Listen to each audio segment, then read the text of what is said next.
today I've been conscripted as the proverbial cheerleader of Convergence. I'm a board member of Convergence. I've been with this organization for the last 4 years, and it has just been an absolute pleasure to see the organization grow, to build, to meet the moment. Now, I'll give you a quick insight into the top of my remarks here, which says, tell Manu to talk about the moment we are in. Well, given that it seems like we're in a basement in Washington, D.C., discussing how we can work together to solve very difficult problems at incredibly divided times, I don't think we need more of a description about the moment we're in, other than the fact that the community and the convergence of people that are coalescing here at this time right now is exactly the objective of an organization like Convergence. It's meant to drive many unique individuals to be able to work together to solve incredibly problematic challenges. And I think at this time, a lot of people have frankly given up on the possibility for actual solutions. And I think Convergence, this organization, is an opportunity to actually demonstrate the impact that we're trying to elevate at this moment. So there's 3 things that Convergence does as we sort of look ahead to the future, as we think about growing and building, as we think about meeting the moment. The first is that this organization is driven by its collaborative dialogues. Raise your hand if you've been a part of Convergence Collaborative or a Convergence Dialogue. All right. So you'll actually be hearing from some folks later on today about the actual impact of these conversations. The second is Convergence has built this thing called the Learning Lab, and the idea behind that is actually equipping people with the skills and capacity to be able to have these conversations. And finally, as Convergence looks forward, it's about building a community of like-minded people like us that recognize that at this moment, what we have to do is we have to think about ways to put our problems, our solutions ahead of necessarily the parties we operate in. How do we lift above the polarized mess of our status quo and actually chart a future? I'll just give you a quick 2 seconds on this, and then we'll transition into the next exercise. I graduated college in 2020. Yesterday I was telling Rob this. I said, Rob, I think the only thing someone my age has known is the COVID to the tariffs of yesterday. So is this the norm? Is this what it looks like? And he said, supposedly it's not the norm, but it's certainly been the norm of your life. And I want you to know that there's so many young people across the country that I work closely with that are looking to leaders to be able to light the torch of what it actually means to continue to fight for our great American experiment and to think about ways in which we can drive solutions at the state level, at the local level, and at the national level. And today is just about that. So I'm going to give you a quick preview into what the day involves, what the day entails, and then we're going to flip over to our table conversations and we're going to get to know each other. So we're going to start off after table conversations from a state of convergence that Mariah is going to deliver, and I think that'll be an opportunity for us to be able to understand each other and to understand the organization, the scope, the scale, the work that is happening across Convergence as an organization. Then we're going to go into Fireside Chat with Ashley Quarcoo and Mariah Levison. And again, Mariah is going to talk a little bit with Ashley about how we actually navigate the election infrastructure that exists today. How do we build a healthy system of electoral administration across the country? After that, we're going to welcome our board member Neil Bradley and Derek Kilmer to have a conversation about the current moment and the role that Convergence can play as an organization to be able to actually address the opportunities of the moment. And yes, there are opportunities in the moment, and that's part of the conversation that we're going to have today. And finally, after that, we're going to do a personal reflection, because this summit does not end today at 5 o'clock. In fact, it goes afterwards. It's about how we can commit to this community and how we can think about how to actually drive impact in our local communities. And some of the dialogues, the workshop earlier today was an example of that. So that's a little bit of an insight into the day. Are we looking forward to it? Yeah. Good to see everybody. It's always a joy to be together with this really wonderful community. And in today's world where I think we're getting back to spending more time in person, I am spending a lot of time on Zoom. Hopefully you all don't spend as much time on Zoom as I do. It's so nice to be here together in person. And thank you to Manu for getting our energy going, and he'll keep the energy up all day. So thank you for being here. In spite of how lovely it is to be together, I know that also as we gather here today, the political and economic environment that we're in are on all of our hearts and minds. I, like Manu, was also told to talk about the moment. That'll be a theme. You'll hear about that today. We are in disruptive and uncertain times, and no matter where folks stand politically, we know that most Americans are worried about our division, our lack of connection and well-being, and the state of our institutions. So I am very far from having all of the answers to address these challenges, and that's why we're having Derek and Neil come later. So good luck to them. But we have been reaching out to you, our community, to get guidance on what Convergence should be doing to meet the moment. We had a series of roundtables earlier this year, and we're eager to hear more of your thoughts together today.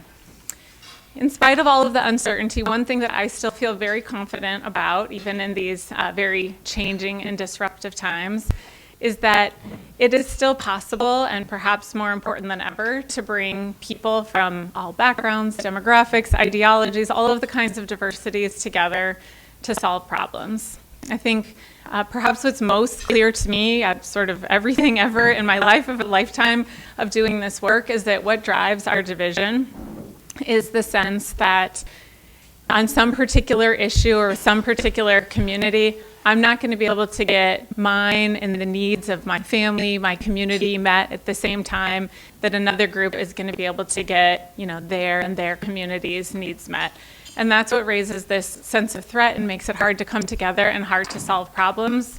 And that sense of threat is greater now than at any time that it's been in my lifetime.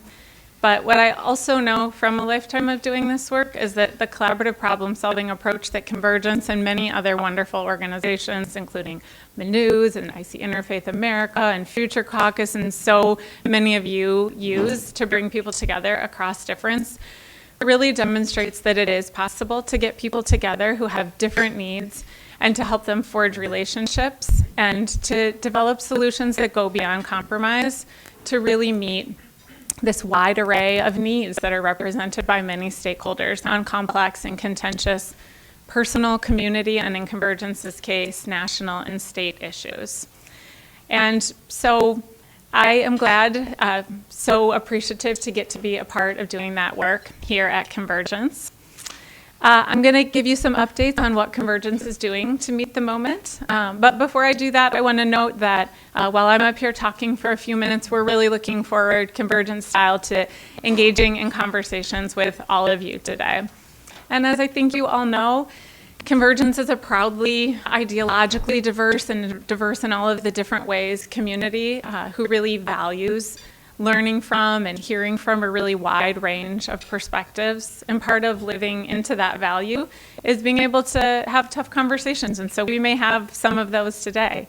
And I know that all of you know this, but to set the tone for our conversation today, I'll remind us that, the times are changing really rapidly and none of us have all the answers. So to grant ourselves and others that permission to speak in first draft as we're all trying to figure things out, to stay curious and to really lean into the relationships that we have here in this really wonderful community. So on this state of Convergence, at Convergence we have always seen our role as twofold. One is to provide hope and to demonstrate that we really can develop relationships and solutions that meet a wide array of needs and that a more collaborative future is possible. The second piece of our mission is around taking on issues and that we're increasingly focusing on issues that are core drivers of the division that the country is wrestling with. And so some of those issues that we have taken on this past year, since some of us were here together last year, we have a project called Supports for Working Families that addresses the politically shared concern in our country that it is too hard for most families in America today. That project is in what we call the impact and implementation phase, thanks to the Packard Family Foundation. That group developed the relationships and the solutions, and they are now working together to move those forward. They're encouraging and empowering Congress and states and employers to advance the solutions that they developed. You'll hear from one of the members of that collaborative on our panel about impact later today. They're working to advance solutions around paid family leave and more access to childcare. Something that we've been really excited about this year is that we've really been able to lean into that, what we call the impact and implementation phase. So we very carefully bring people together. We invest in building relationships and trust, forging these higher ground solutions that go beyond compromise. And really what we're trying to develop is not those solutions, but the relationships and social capital to then work together to advance those solutions and make a difference in people's lives. And so we've really been leaning into that phase of our work and have been successful in being able to fund and keep stakeholders together to work on that. So that's the case in our Supports for Working Families project. It's also the case in a project that if you were here last year, we had a panel about our Social Factors of Health collaborative. So that project also developed their solution set, and now they are continuing to work together to shape policy discussions. We recently received funding from the Robert Wood Johnson Foundation for a large convening focused on advancing data sharing strategies to integrate health into social services. So a fairly wonky topic. That social determinants of health is something that most people agree on now, that these are drivers of our health, and that the best way of using our healthcare dollars is not at the end of life on really expensive interventions, but earlier to keep people well. But getting all these complex systems to talk to each other is really challenging. And so we're working on that piece. And Stuart, who directs that project, is here. Stuart, is there anything else you'd add about what the project is focusing on these days? Well, we're also looking at how to build much institutions locally that braid together programs and services from different sectors, because we find that could be a big sort of impediment. It's very difficult to connect housing and so on. So that's the other area in terms of the follow-up collaboration that's moving ahead as well. So we're thrilled that the collaborative members keep working together, and we keep seeing investment to have those solutions come to life and address this challenge. Another thing that we're really excited about is doing some more work on the state level. So historically, Convergence has had more national level collaboratives. It's always been challenging to move forward federal policy ideas, and it is particularly challenging at this moment, but it has always been challenging. And so while that work continues and is really important, and both of those two collaboratives that I mentioned both have a national focus to them with some implementation on the ground, we're really leaning into places where we can see change at the state level and impact on people's lives more quickly. One example of a project like that is a project that we have on creating more access to childcare in the state of Kentucky, where there are about, data's always complicated, but there are about one spot for every 3 kiddos who need a spot in childcare, where the workforce participation is quite low, and less than half of kids are ready for kindergarten. So in partnership with the Kentucky Chamber of Commerce and the Lift a Life Novak Family Foundation, which have been excellent partners, a collaborative of all the diversity of stakeholders has come together, built really strong relationships, and they'll be releasing their solution set next month. So check your email, we'll be sharing that with all of you. But even more exciting, they'll be staying together to work for another year to advance their solutions, and because of the relationships that they have, we're quite confident that we'll see policy change in Kentucky in their next legislative session, as well as an increase in the role that employers are playing to meet child care needs, and more partnerships between a number of stakeholders such as school districts, community partners, and others. Another, thank you.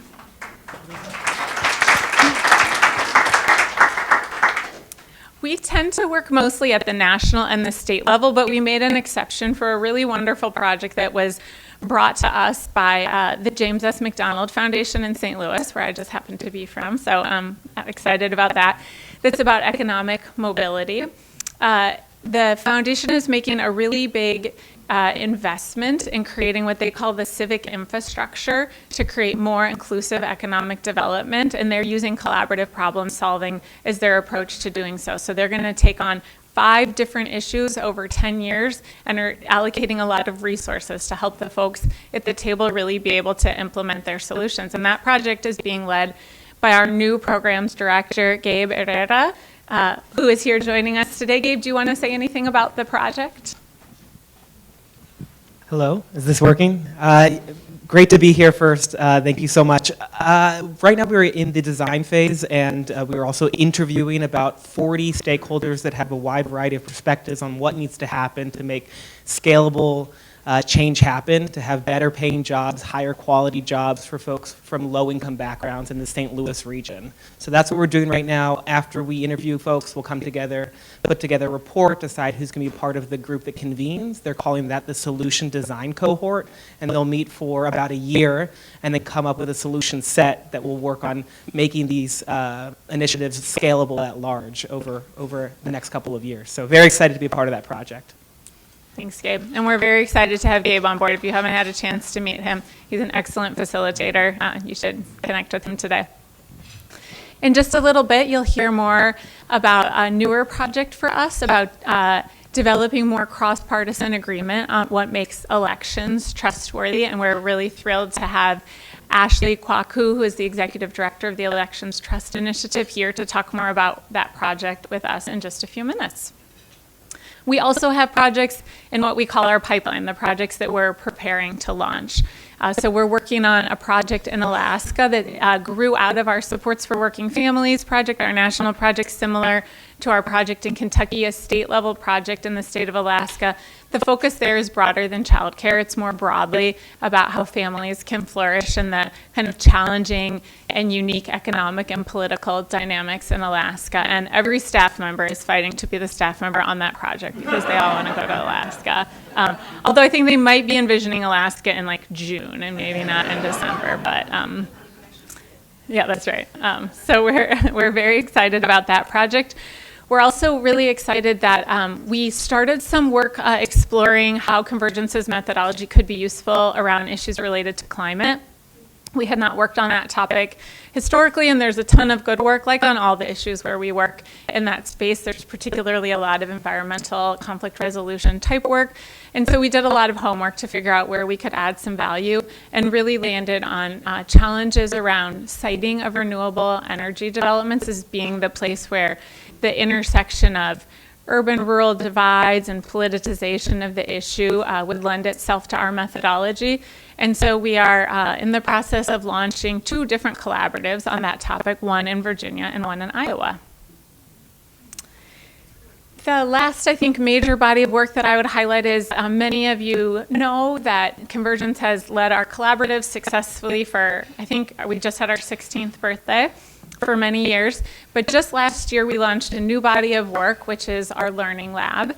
And the purpose of our lab is to help us really scale our approach, to inspire and equip leaders and other sectors and institutions to bring a methodology that is evidence-based and works really reliably to address challenges in the places that they live, work, and play. And there are a number of pieces of that Learning Lab. One of the ones that we're most excited about is that we've made a big investment in developing an e-learning platform that can serve as a foundation of some of that scaling work, so that folks can have access to how do you bridge divides and solve problems together, sort of just in time when they need it, when they have a challenge in their community and their institution. But it'll also be a part of some more extensive cohorts where folks can take that foundational learning asynchronously, but we know that they'll be more successful in applying it when they're able to have some practice and some coaching. And so that project is in partnership with 2 of our wonderful partners, the Constructive Dialogue Institute and the Greater Good Science Center.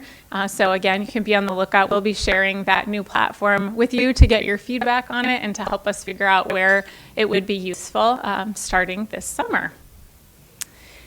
Another piece of the lab, I think many of you know that Rob and I were fortunate to have a book on this methodology published earlier this year, and we're really excited about how it can serve as a tool, again, for scaling the work. You know, it's a tool that we can hand to people and say, here are some of the core elements that have really worked really reliably for us to bring folks together.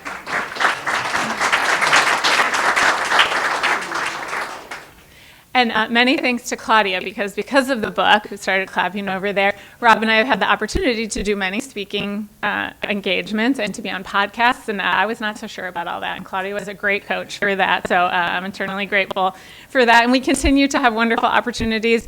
Just next week, Rob and I will be headed to Atlanta, so if you happen to be in Atlanta next week, or you know folks in Atlanta, we're doing an event there in collaboration with the Blank Foundation. to share that book as a tool, and are still excited to be using the book as a tool through various speaking engagements and opportunities and events. Rob, you want to add anything about the book? Just very, very briefly, first of all, thank you for all of you who've done so much to help with the book. Excited about going to Atlanta, and also today, just another podcast did drop. Is Carrie Fox here? I know she, not yet, but she's the host of this podcast, and it's just going up today, and we'll let you know about it. But I was about to just brag on ourselves, but it turns out I got to sit next to Jane Bozek, who immediately talked to me about the book, and what she had to say about the book is much more credible than what I would say about the book, and I just paid her a little bit for this, so listen to this carefully. Hi. Wow. So my name is Janie. I'm from Chicago, and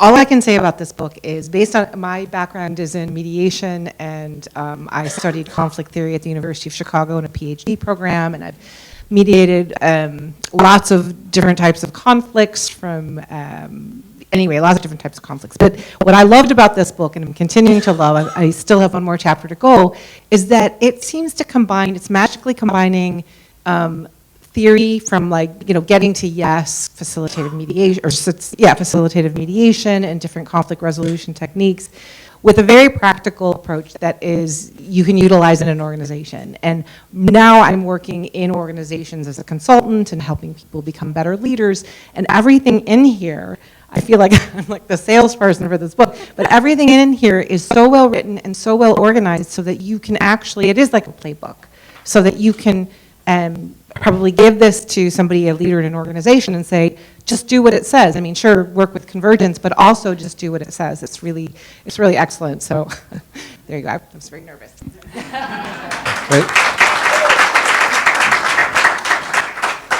Claudia can help you with that. Another thing I was going to also say, where's Susan Edwards? This whole online training that we're doing now would not have been done but for Bruce and Susan Edwards talking to us for years about doing this and giving us a launch pad to get this done. So Susan, thank you.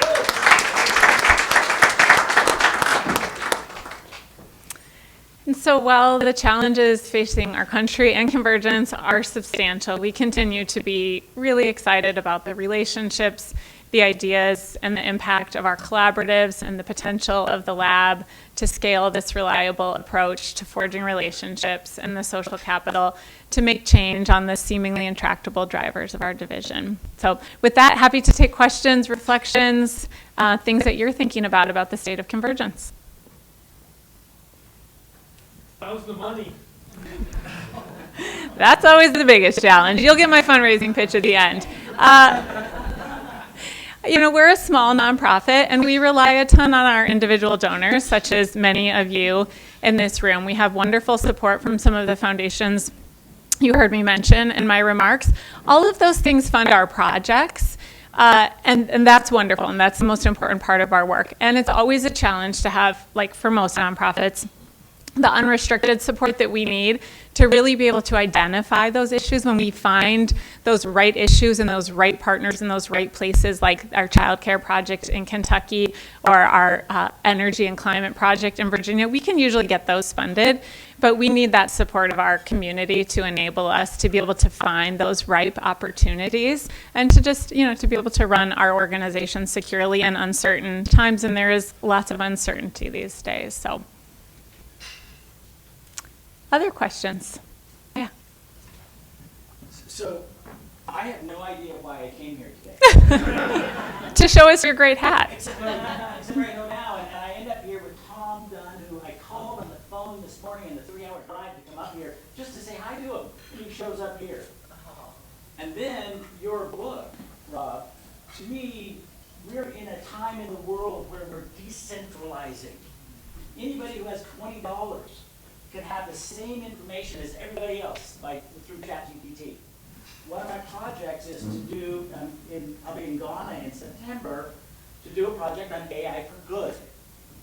And there's a lot of really great things. And I listen to the projects that you have.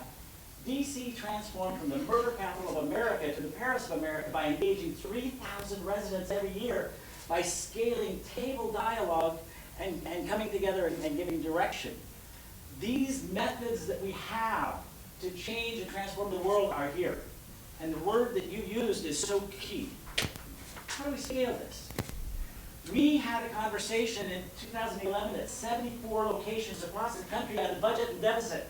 I had Augusta, Maine, one-day conferences, and we had half move-on people and half Tea Party people. And every one of those 74 locations, whatever the community was around the United States, they came to an agreement on how to solve the budget. We gave it to Obama and we gave it to the Congress, and they ignored it. But to me, and to see convergence, I saw something on Facebook or someplace, and I thought, I don't know, I need to go there. And now I know why I'm here. And it's delightful just to be here. So Oh, good. Oh, thank you.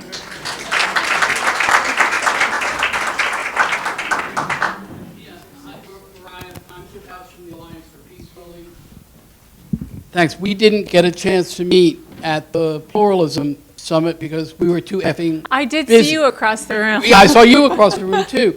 Also in Atlanta. So the question,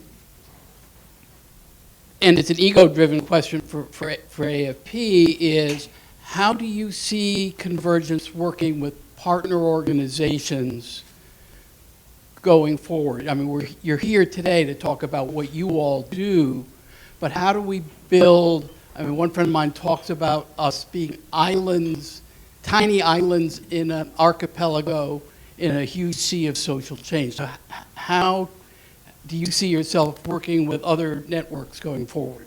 Yeah. So I am just very collaborative by nature, and Convergence is as an organization, and so we love partnering, and we do that all the time. I mentioned 2 partners on our e-learning, the Greater Good Science Center, the Constructive Dialogue Institute, Future Caucus, we have partnered a number of times. We're going to be at an event with Future Caucus this summer. Interfaith America is here. We've collaborated on a whole bunch of different projects, including around engaging business and bridge building. So we're always looking for opportunities to partner. We always welcome them. We prefer to do things together. And we play a role in the many coalitions that are out there. And I think it is so important that they exist to bring together the various elements of the field and try to help us be more than the sum of our parts. Because as you know well, we're all mostly small organizations. And so there's only so much that we can do on our own. And I think we can do more together. And I'm thrilled that there are these various coalitions where we can come together to figure out how we can do more collective impact than any of us can do alone. So I go to Atlanta for those events and try to figure out where we can plug in. But it's a tough question that I don't have a great answer for. It's a lot of small nonprofits, and that is challenging. Any other questions or reflections? Hi, my name is Manu. I'm a member of the National Academy of Social Insurance. And the issue I would like to raise is that the Social Security is in the news a lot, these days. And I think that would be an interesting... Do you want to turn around? I think people are having trouble hearing. Interesting area to work on. Recently, Nancy had a webinar where a Republican and a Democratic previous commissioner and a bipartisan group of top experts came together and concluded that Social Security was a bipartisan issue. And the way things go, this is one of the most confrontational issue areas at the national level today. Yeah, it's a great point. It's certainly a fundamental driver and a fundamental leverage point. And Convergence in its history has worked on really big national issues, including we had a process on building a better federal budget process. Alison in the back there, Stuart, a number of you in the room, I think, were a part of that process. We've had big processes on healthcare reform, and so we are eager to take on big, challenging issues. We always want to do that in great partnership so that we make sure that the right folks want to come to the table, that we can help to fill a need and fill a gap. But on that topic, which is such a driver and which there is so much need to build consensus, we're always eager to have those conversations with folks who might be partners to help us identify the pieces of issues where we can come in and be helpful. So I appreciate you raising that. Can I just jump in? I want to introduce David Walker, who's here for the first time, former Comptroller General of the United States. On that particular issue of Social Security, I'm sure there's a lot you could talk to him about, but he's expert on the federal budget and all the issues around that. It's something we would love to play a role in. But David, welcome. Nice to see you again. Yeah, we'll take one more. Jeff, just have a quick one. Jeff Caden. I'm here because I've been good friends with Rob for over 50 years. And my reflection is, I was there when Rob started Convergence out of a closet. And now look at it. And We're in a basement. we graduated from a closet to a basement. But really, the astounding success and expansion of this organization since I've been there from the beginning with Rob always astonishes me and makes me so proud of Rob for what he's done.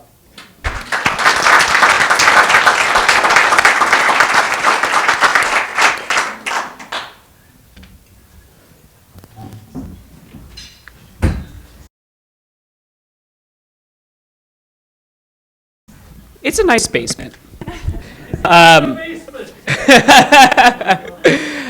Well, thank you, Mariah, so much for the state of the organization, the way in which you articulated the various dialogues. I should also note that we're actually going to have a reception at the end today where you can actually purchase copies of Rob and Mariah's book. And importantly, that book really does outline, I think, lessons for us in terms of how we move forward. So with that, it's my privilege and honor to introduce the next program and next panel conversation that we have coming up. At Convergence, we believe that trust in elections is foundational to a healthy democracy, yet we all know that election administration has become one of the most contested issues in our political landscape. And so I'm thrilled to introduce Ashley Quarcoo, who leads the Election Trust Initiative, a nonpartisan grant-making organization dedicated to strengthening the field of election administration. ETI operates on the core principle that America's election systems must be secure, transparent, accurate, and convenient. Ashley and her team support a broad network of election administrators, researchers, policymakers, and organizations, helping to illuminate challenges, highlight successes, and scale evidence-based solutions. It sounds like we need a lot of that. So thank you, Ashley. And the final thing I'll just say is that today's discussion is an evolution and an exploration of a future collaborative that we will be hosting on trustworthy elections. And you'll actually be able to hear some of the goals and ways in which the organization tackles the variety and myriad of challenges that exist at this particular moment. And we'll also dive into lessons from the 2025 legislative sessions, bipartisan opportunities for reform, and strategies to depolarize conversations around election integrity. So with that, I'd love to welcome Ashley and Mariah, and we'll take it away from here. Thanks, Manu. Ashley, I really want to start out by thanking you so much for the important and really nuanced and thoughtful work that ETI does, and for taking the time to be here today. I know how much is going on for you and around elections and just a lot going on in the world, so really appreciative of your time today and for your partnership with Convergence. Yeah, well, it's a pleasure to be here. Thanks for inviting me. It's really a nice crowd. I see a lot of familiar faces from this broader community of people who work to cross divides and build bridges and solve problems. So it's great to be here. Thanks for having me. Thanks. So just start with the basics. If you could tell us a little bit about the Elections Trust Initiatives, your goals, and your work. Sure. Well, Manu did a great job of giving quite a bit of an overview, but we're a nonpartisan organization, and we work to develop strategies that supports the field of election administration in the United States. I would say, just to get a little bit more down in the weeds from what Manu outlined, our work really falls into the kind of three big categories. First, we support people, and that means for us election officials, so the people who are on the front lines of delivering accurate, convenient, transparent, inclusive elections. We do that with things like training, with tools, with professional development opportunities for a workforce that's quite under strain. We also support evidence-based policy and practice. So we think about a lot of questions that have come out in this field over the last several years. How do I best communicate with my voters? How do I best sort of demonstrate that elections are trustworthy? What is the best way to validate election processes and election results? And how do we drive that kind of policy change at the legislative level, whether that's audit policy, for example. So we work on supporting that evidence and trying to drive it out in the field. And then finally, we're looking at the broader infrastructure that supports elections. So thinking about how do we build the connectivity and the resilience that this field needs, especially in this moment. How do we support the associations of election officials at the national level, at the state level? How do we get more public investment in election administration? How do we support the partnerships that election officials need to be safe, to engage with their community, whether that's with law enforcement, whether that's with other bipartisan champions who can speak out on behalf of their work? So a really broad array of work there, focused on election administration. And one thing that jumps out at me is that all of that work is focused on how do we administer elections well.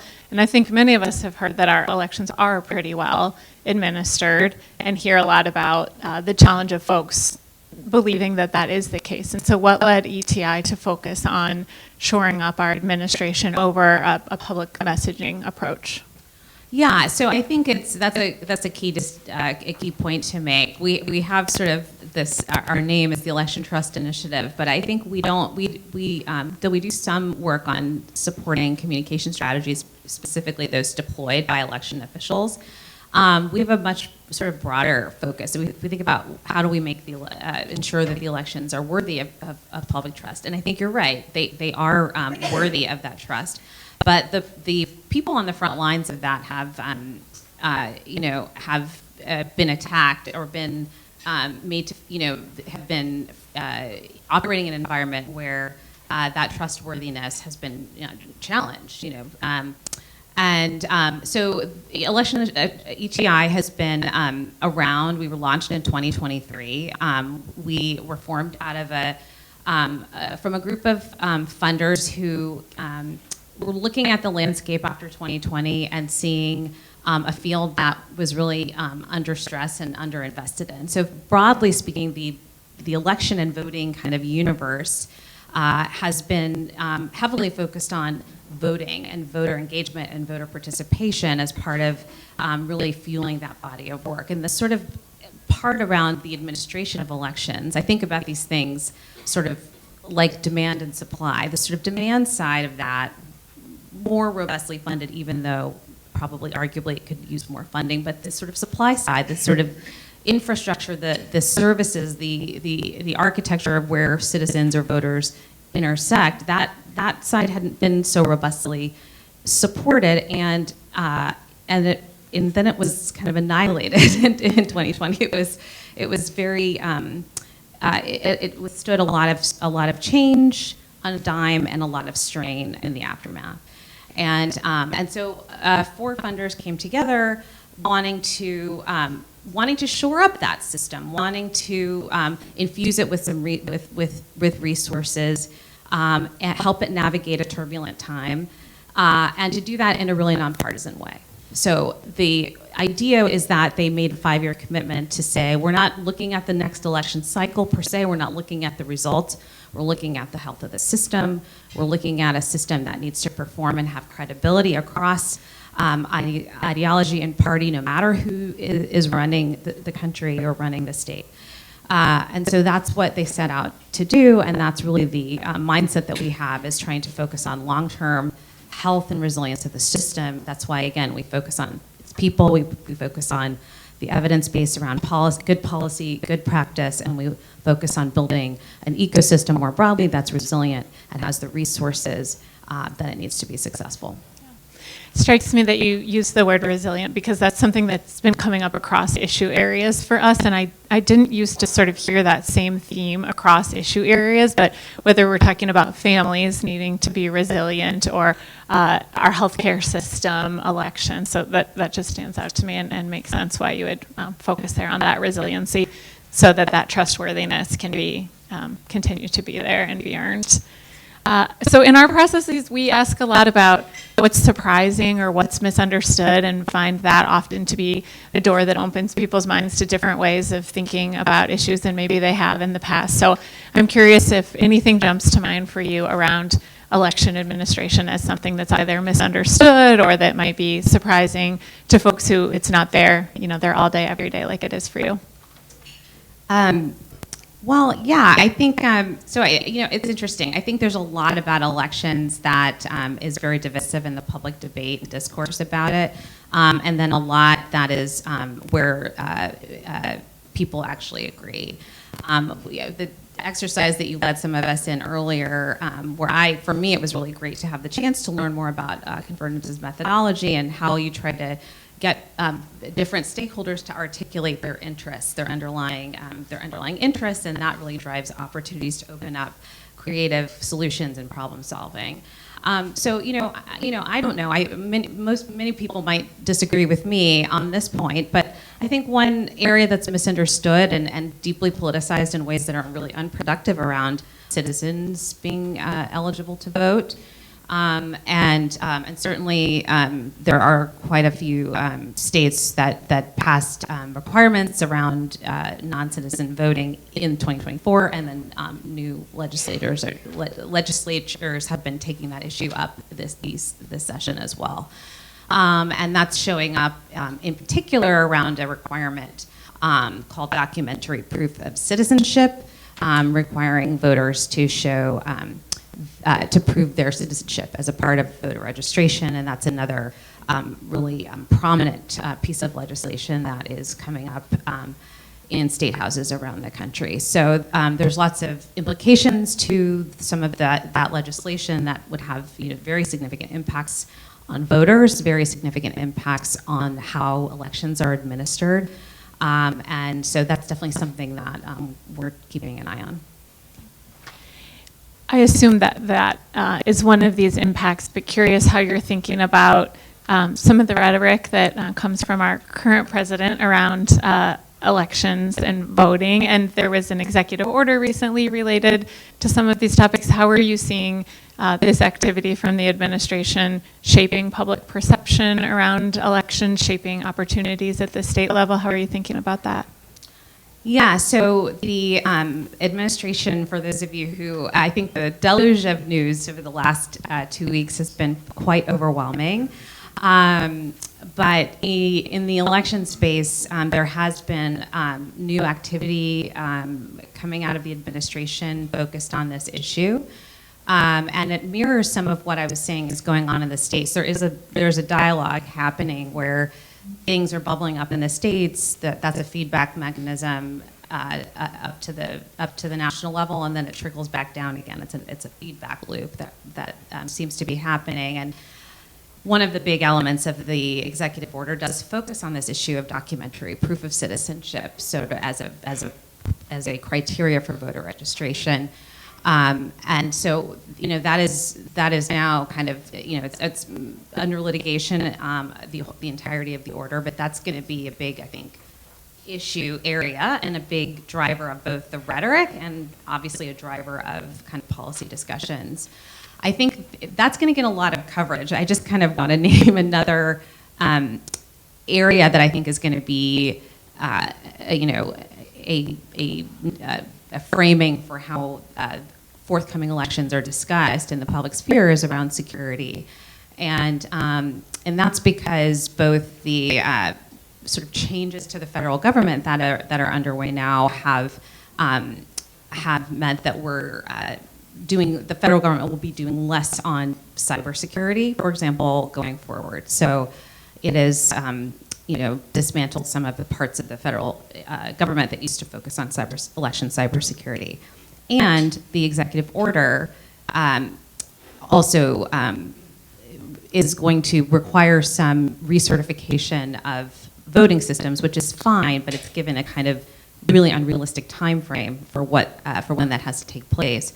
And so if we are in a scenario where election systems are decertified or not recertified according to the executive order, it could create just a lot of misperception in the public around the security of the system in ways that I think might be problematic. So anyway, I think some of this is going to be litigated. Some of this may not come to pass, but we are in a world where there is certainly going to be impacts on the way things are administered, and there is also a world where even if there aren't those impacts, the narrative around what's happening is going to negatively impact public trust in the system. So those are some of the challenges. How about the flip side of that coin? In the things that you're funding, the good work that you also are supporting, or other sources, what are some of the things that are giving you cause for hope and optimism? Yeah, so I do think there's hope and optimism, and I'll point to 2024, which, if we look, past kind of, the journey from 2020 to 2024, I think we're really quite pleased with how the election went. It was quite successful in the sense that we had a peaceful and timely and accepted result. And I think that there's a lot that we can say about why that result was so well and broadly accepted. But the field did a lot of great work this time. And they always do. But I think to rise to the occasion to address what was really a baseline of much lower trust, we saw tremendous efforts to improve transparency.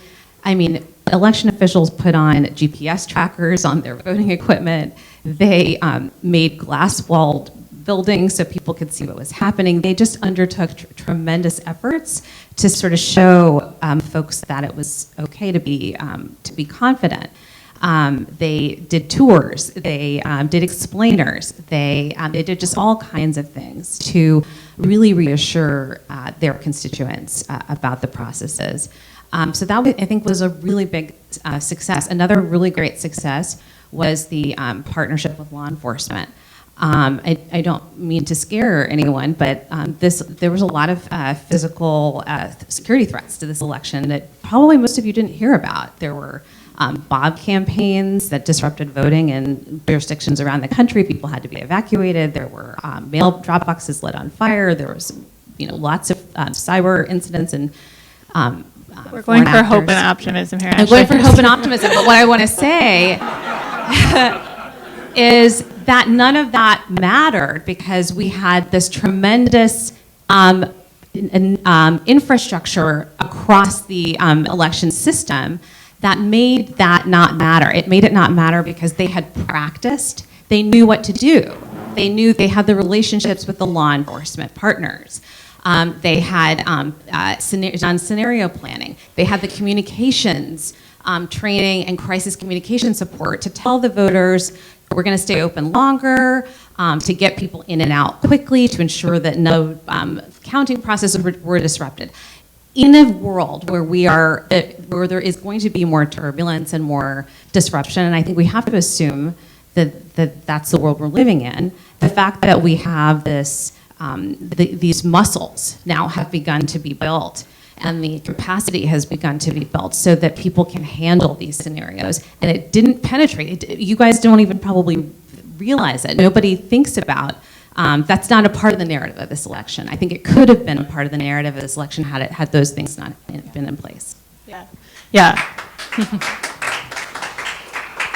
Yeah, I made a joke, but of course that's not funny at all. It makes so much sense why ETI is investing so much in supporting election administration officials and what incredible work, creative work, hard work they're doing. That's something that we at Convergence have learned a lot about as we've undertaken this project and just been so appreciative for that work and thoughtful about how we can be supportive and additive and not create more things that folks who are doing this hard work need to be doing. So I'll say a couple words about the project that we're exploring with ETI, and then ask Ashley to reflect a little bit on that, and then we'll open it up for discussion. So we have been in partnership with ETI to do the first phase of our projects, which we call Discovery and Design, where we figure out what's the right scope of a complex issue, who are the right constellation of folks, how can we talk about this in a way to bring them to the table, and we're just concluding that phase of a project. In some ways, that has always been the hardest part of our work, is figuring out what's the slice of these very complex issues where there's opportunity for building consensus. Who in an always limited group will represent the full range of perspectives and influence to enable relationships to be built, solutions to be developed, and then to be implemented in the world to impact an issue. And so we've been looking at that with this project, and it's been challenging, as it always has been, and the elections topic is very, very challenging because of the environment that we're in. But we're really excited about what we've learned, and so we've learned a couple of things. We've landed on the idea that we would focus not on federal policy, but on state, in large part because elections are state and local issues, but also because the environment at the federal level is not ripe. We've also thought a lot about who would be at the table, and what we have concluded is that the most impactful model would be to have a multi-state national table, we call it. So get representation, a handful of folks from a number of states that might be influential who can come together to work on building agreement around what makes election administration trustworthy. And we've landed on a scope that we think is right for the project, and that is around voter registration modernizations. And I'm going to get really into the weeds for you all, but it's an area of election administration that I've recently learned a lot about, as I do on all of the issues that we work on, where I know just enough to be dangerous, you know. An aspect of election administration that touches on a lot of aspects of election administration integrity. Things like, how do we ensure that our lists are accurate, online voting, automatic voting, security. It touches a lot of areas. It's also an area that impacts both trustworthiness, so making sure these things are done well, and public trust. And perhaps, maybe more than anything, it's a technical challenge with a political challenge layered on top of it. So there's a lot of technical aspects of how to do this work well, but a number of solutions have become politicized and stalled. And so that is a place where Convergence looks and says, that's an opportunity for us. So we can use some of that technical pieces and entree for folks to come into the discussion and work on those pieces and try to work through those relational and political barriers. And our hope then is that if we develop some cross-partisan agreement around what is trustworthy voter registration processes and systems and policies look like, that those cohorts of folks from the states who are at the table could go home and make some changes tailored to their context, and that hopefully they would be able to influence other states as well based on the broad agreement that they were able to achieve at the table. So that's the project that we are exploring with the Elections Trust Initiative. And so I want to ask you, Ashley, what led ETI to get interested in Convergence's approach? You've funded so much important work in this space. Where are you seeing the gaps that you hope Convergence might be able to help fill? Yeah, that's great. I spent a little bit of time in a prior role, engaging with lots of organizations in this room in terms of the broader bridge building work. And there's many of you probably know her, Kristen Hansen, who runs the Civic Health Project. She used to say to me and others, we need to bring the kind of bridge building toolkit to some of these other democracy issues, which tend to be more deeply politicized. And I sort of take that to heart to say that the need that we have in this space is we have very deep polarization, and it's high stakes polarization because it's tied to people's perceptions of their ability to win and lose in the political arena, and so I think it's quite hard to bring folks together around some of these issues. There's lots of narrative, there's lots of history, there's lots that goes into the question of who can participate in election, who is lawfully allowed into political life in our country. And so I think your track record in bringing these really unlikely bedfellows together, really across quite ideologically opposed positions on different issues, and different, certainly very challenging issues similar to elections, is really attractive and has not been something that I think the field has been very successful in, I think in part because of how difficult the narratives around 2020 have been, right? It makes it very difficult around the acceptance of the election result to bring a really broad cross-section of positions together on this issue. So I'm very optimistic and hopeful that you guys can bring a different set of tools and put together the right stakeholders who can have a different conversation around this. Because I think to my point earlier, there are solutions that most people support and find to help them feel more confident in the integrity of elections. So how can we get there from a policy perspective? Thank you. And with that, we're going to open it up to all of you. What questions do you have for Ashley?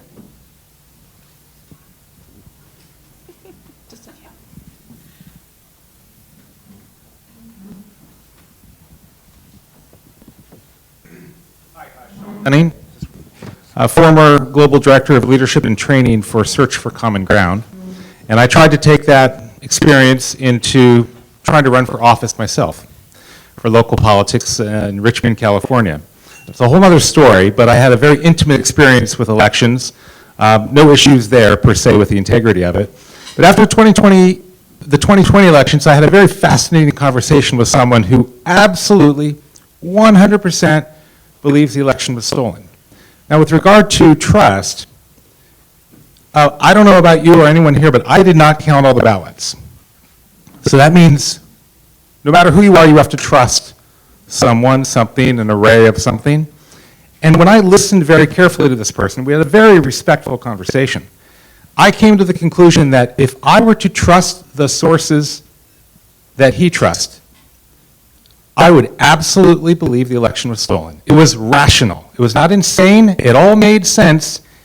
I just didn't trust those sources, and I trusted different sources that he did not trust.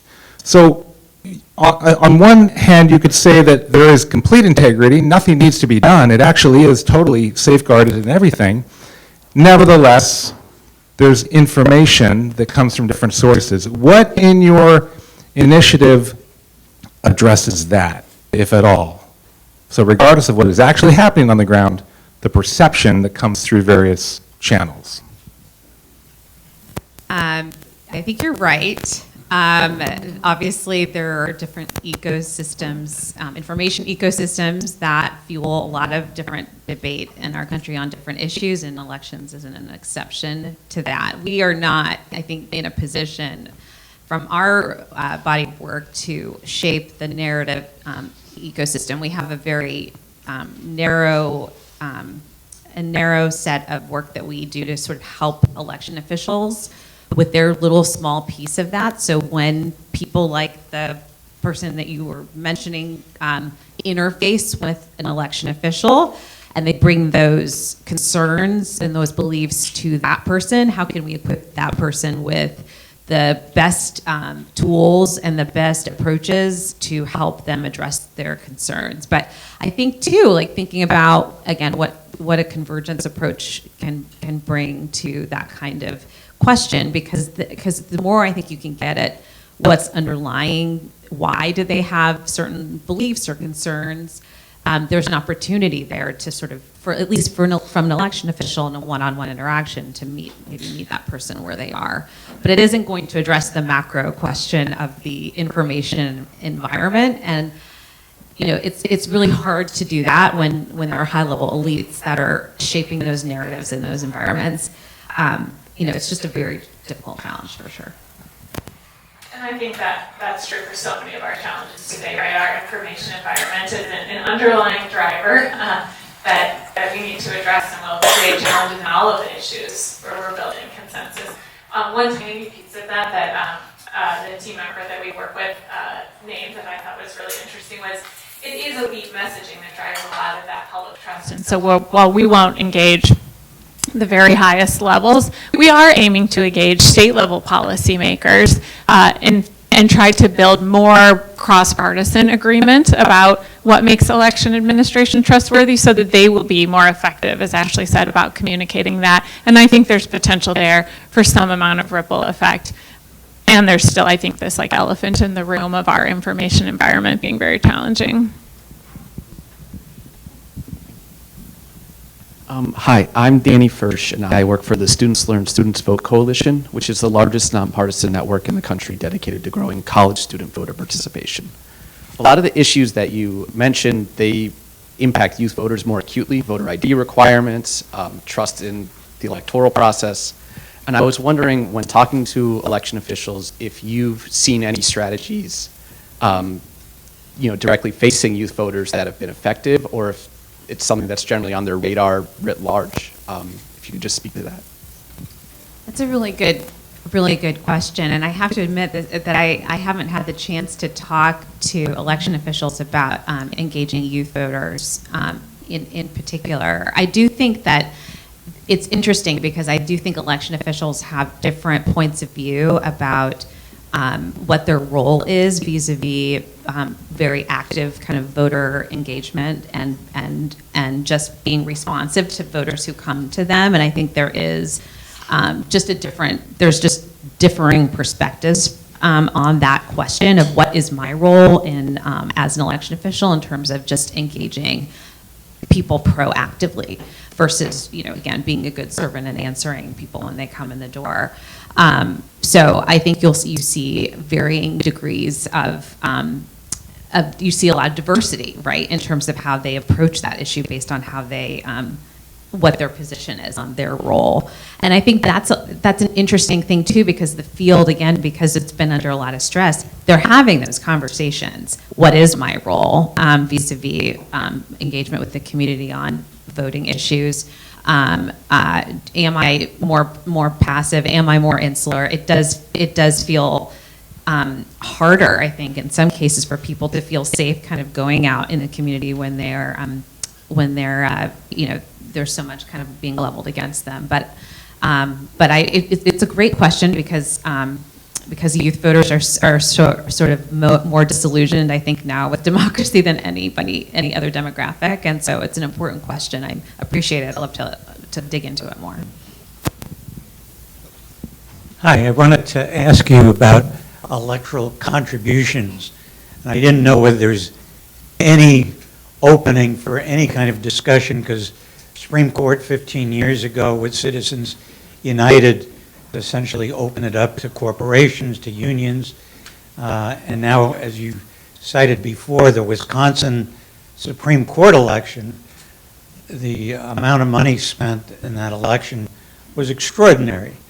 So I guess I wanted to ask you, do you hear any kind of potential for bipartisan efforts relative to any form of limitation of electoral contributions? I'm presuming the answer is no, but I wanted to ask you. We don't work on that issue. Just in my personal opinion, taking off my ET, I agree with your assessment. The answer is no.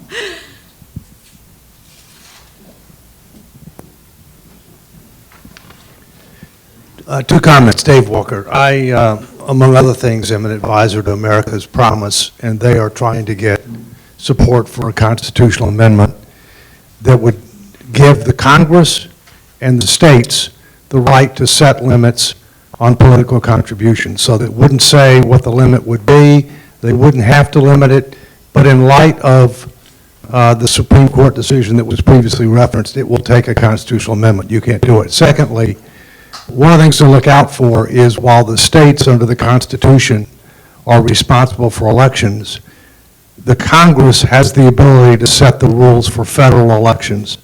The president can't. So the fact that he issued an executive order on this is not binding. That's his policy preference, but it doesn't carry the force of law. But the Congress can set rules for who can vote and how it can be done. So keep your eye on that, because I think you're going to see some action on that. And historically, what's happened is when the federal government sets certain rules, like, for example, the date you have to vote for president, all right, the states follow. So we'll see.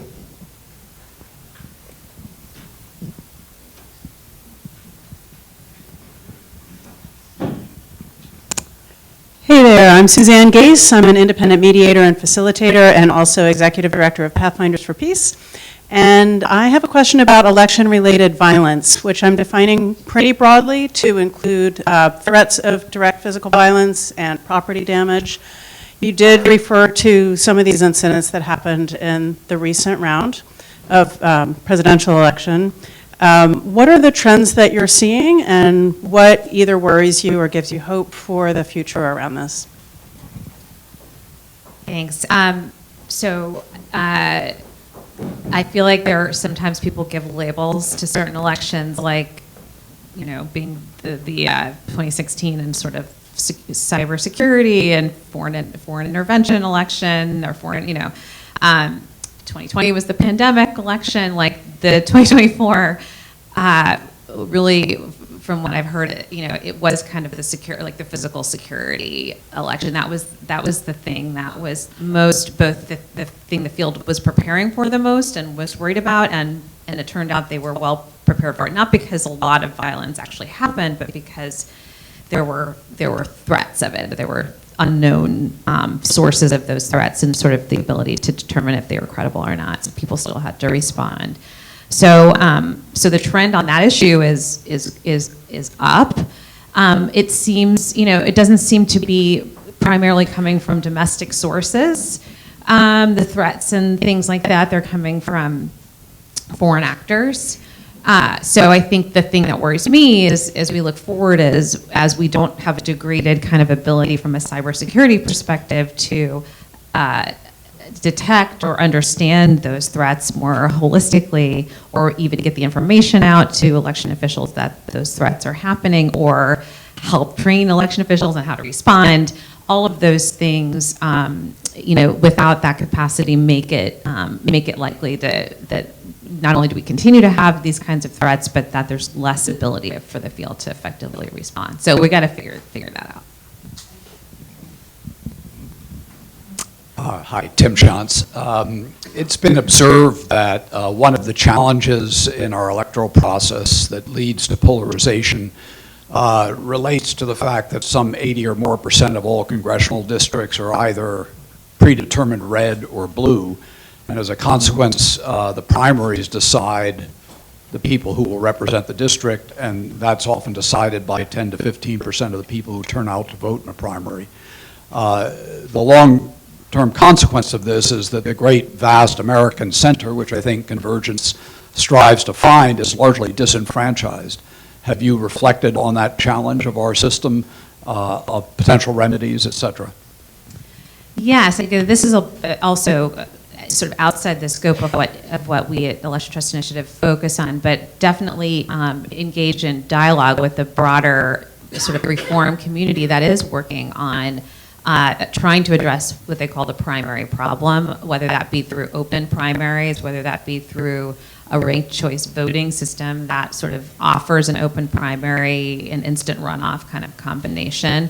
So, that is, a set of reforms that was on the ballot in a lot of places this past election cycle, and it came up against some pretty significant headwinds. So there's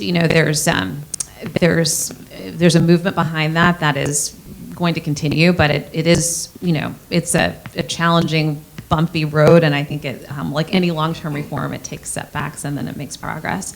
But another thing that I think is really interesting, and isn't something, again, that we're working on now, but is something called consolidated or on-cycle elections, and this matters less for national elections, matters more for local elections, which I all think we should care much more about than we do. As a country, we care way much more about the federal, the presidential, but really where life happens, and where many of you who do community-based work know it happens locally. The decision-making, the school board, the tax officials, judges, all of that's local. And most local elections have been off-cycle from national elections, and so they get very low turnout because of that. And so there are jurisdictions and states that are moving to consolidate these elections all to be at the same time.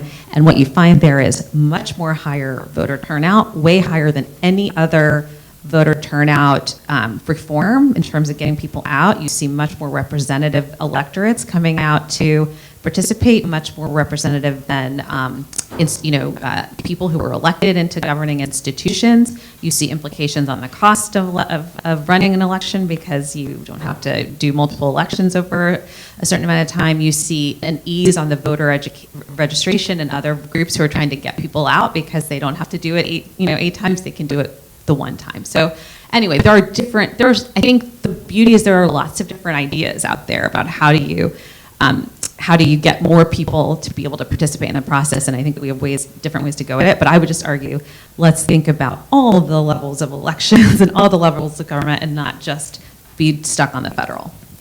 Yeah, I love that. I'm very engaged and try to always vote, and it'll happen that, my husband was like, did you go to that? I'm like, what, there was an election today, for some local thing.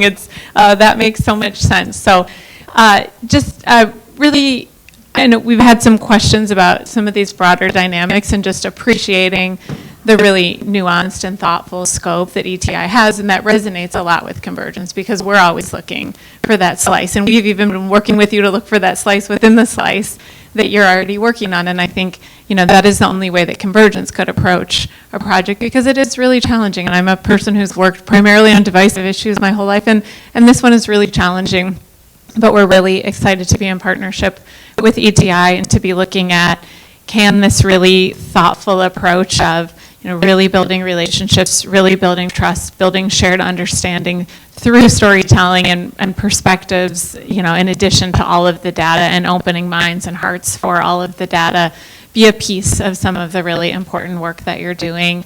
And we've also really enjoyed, we've been in partnership with many of the other grantees in the network and looking for ways to amplify each other's efforts as so much work is needed, as you've all shared. So again, so appreciate your thoughtful work, your time today. Again, really know how much is going on in the world of elections. Appreciate you taking the time to be with us and appreciate everyone's questions. Thanks, everybody.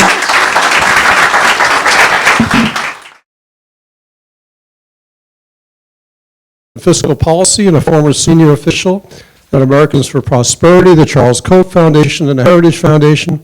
She was a stalwart participant in our Building a Better Budget process and has now been an invaluable member of the board of Convergence for about 4 years. So great to have you, Alison. We love having you on the board. Howard Gleckman, at the far end, is a senior fellow at the Urban Institute, focusing on tax and retirement policy issues and writes regularly on these issues. He serves on various boards and is an acknowledged thought leader in the field.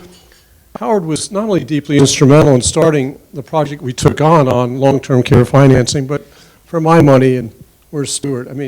Stuart was at the center of this too, but it was Howard's clear thinking and thought leadership that, in my view, elevated the work of the entire group. Howard, pleasure to have you back with us. Aparna Mathur is currently Senior Research Manager in Economics at Amazon and formerly held a long-time position at AEI, the American Enterprise Institute. She's a recognized thought leader on labor and employment issues and regularly publishes articles in top scholarly journals and mainstream media outlets. And most recently, as Mariah mentioned, served as a stakeholder in Convergence's Support for Working Families project, and as of this week, has joined our board. And that's one of the nice things about people who serve in our collaboratives is that we drug them, and then they join our board. No, I think it's we're thrilled because I think the experience is so positive. Yeah, I just gave her an aspirin, so that was it. And finally, Marc Porter Magee is an old friend. Marc is CEO of 50 CAN, the 50-state campaign for achievement now that works for all kids, regardless of their address, to receive a high-quality education. He was a central player in perhaps what is the flagship project of all time of Convergence, which is education, what we call reimagining education to begin with and change it later, Education Reimagined. And for those of you who don't know about it, Marc, I think will fill you in a bit, but really an elegant visionary document was created. And then after staying with us for a while, we spun Education Reimagined off under the leadership of Kelly Young, and now Marc chairs that board. And Marc is just a stalwart in this, and is now helping to lead Education Reimagined. So we're really delighted to have you here today, Marc. So let me start with the first question. And I hope this one is easier than others. For some people sitting at a table, you know, people disagree with you, including quite strongly, can cause a lot of trepidation. So, and for others, you might just be excited, and others like you, Howard, you know, you were helped organize this to begin with, so maybe you weren't scared of talking to yourself. But I guess I'd like to ask you how you felt coming into the process, and then how did you feel coming out? So, no particular order. Apart, like just, we'll go this way on this one. Sure, sounds great. Yeah. People here? Yeah.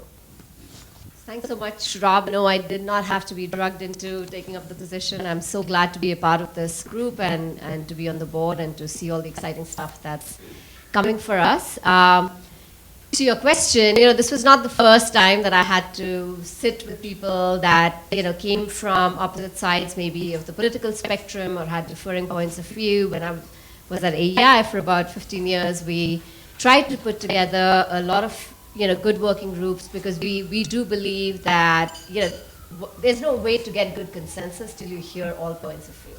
And the only way to move forward is through compromise. So when I was co-directing the AEI Brookings Paid Family and Medical Leave Working Group, we very intentionally brought together people who had these differing points of view, who, you know, were not hesitant to express them. But that was about 10 to 12 people. You know, when I walked into the Convergence Collaborative and Support for Working Families group, that was 30 plus people. And my initial instinct was, how are we ever going to get, you know, to hear from everyone? How are we going to get to listen to different viewpoints?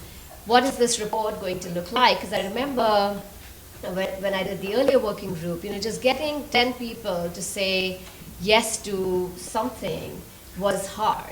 And here we had, you know, people not just from sort of academia, think tank, or policy world, but also actual practitioners, people on the ground, people who were serving, you know, people all the time, who felt intensely about, you know, whether it was paid leave, child care, or other kinds of supports for working families. So for me, it was a little bit of trepidation, but not because I hesitated, you know, to engage with differing points of view, but really to make sure that we got to a solution, that we came out of this, you know, thinking collaboratively, and I think we did, and it was really successful because I think the facilitation, the process, the ability to make sure that no one feels judged, right?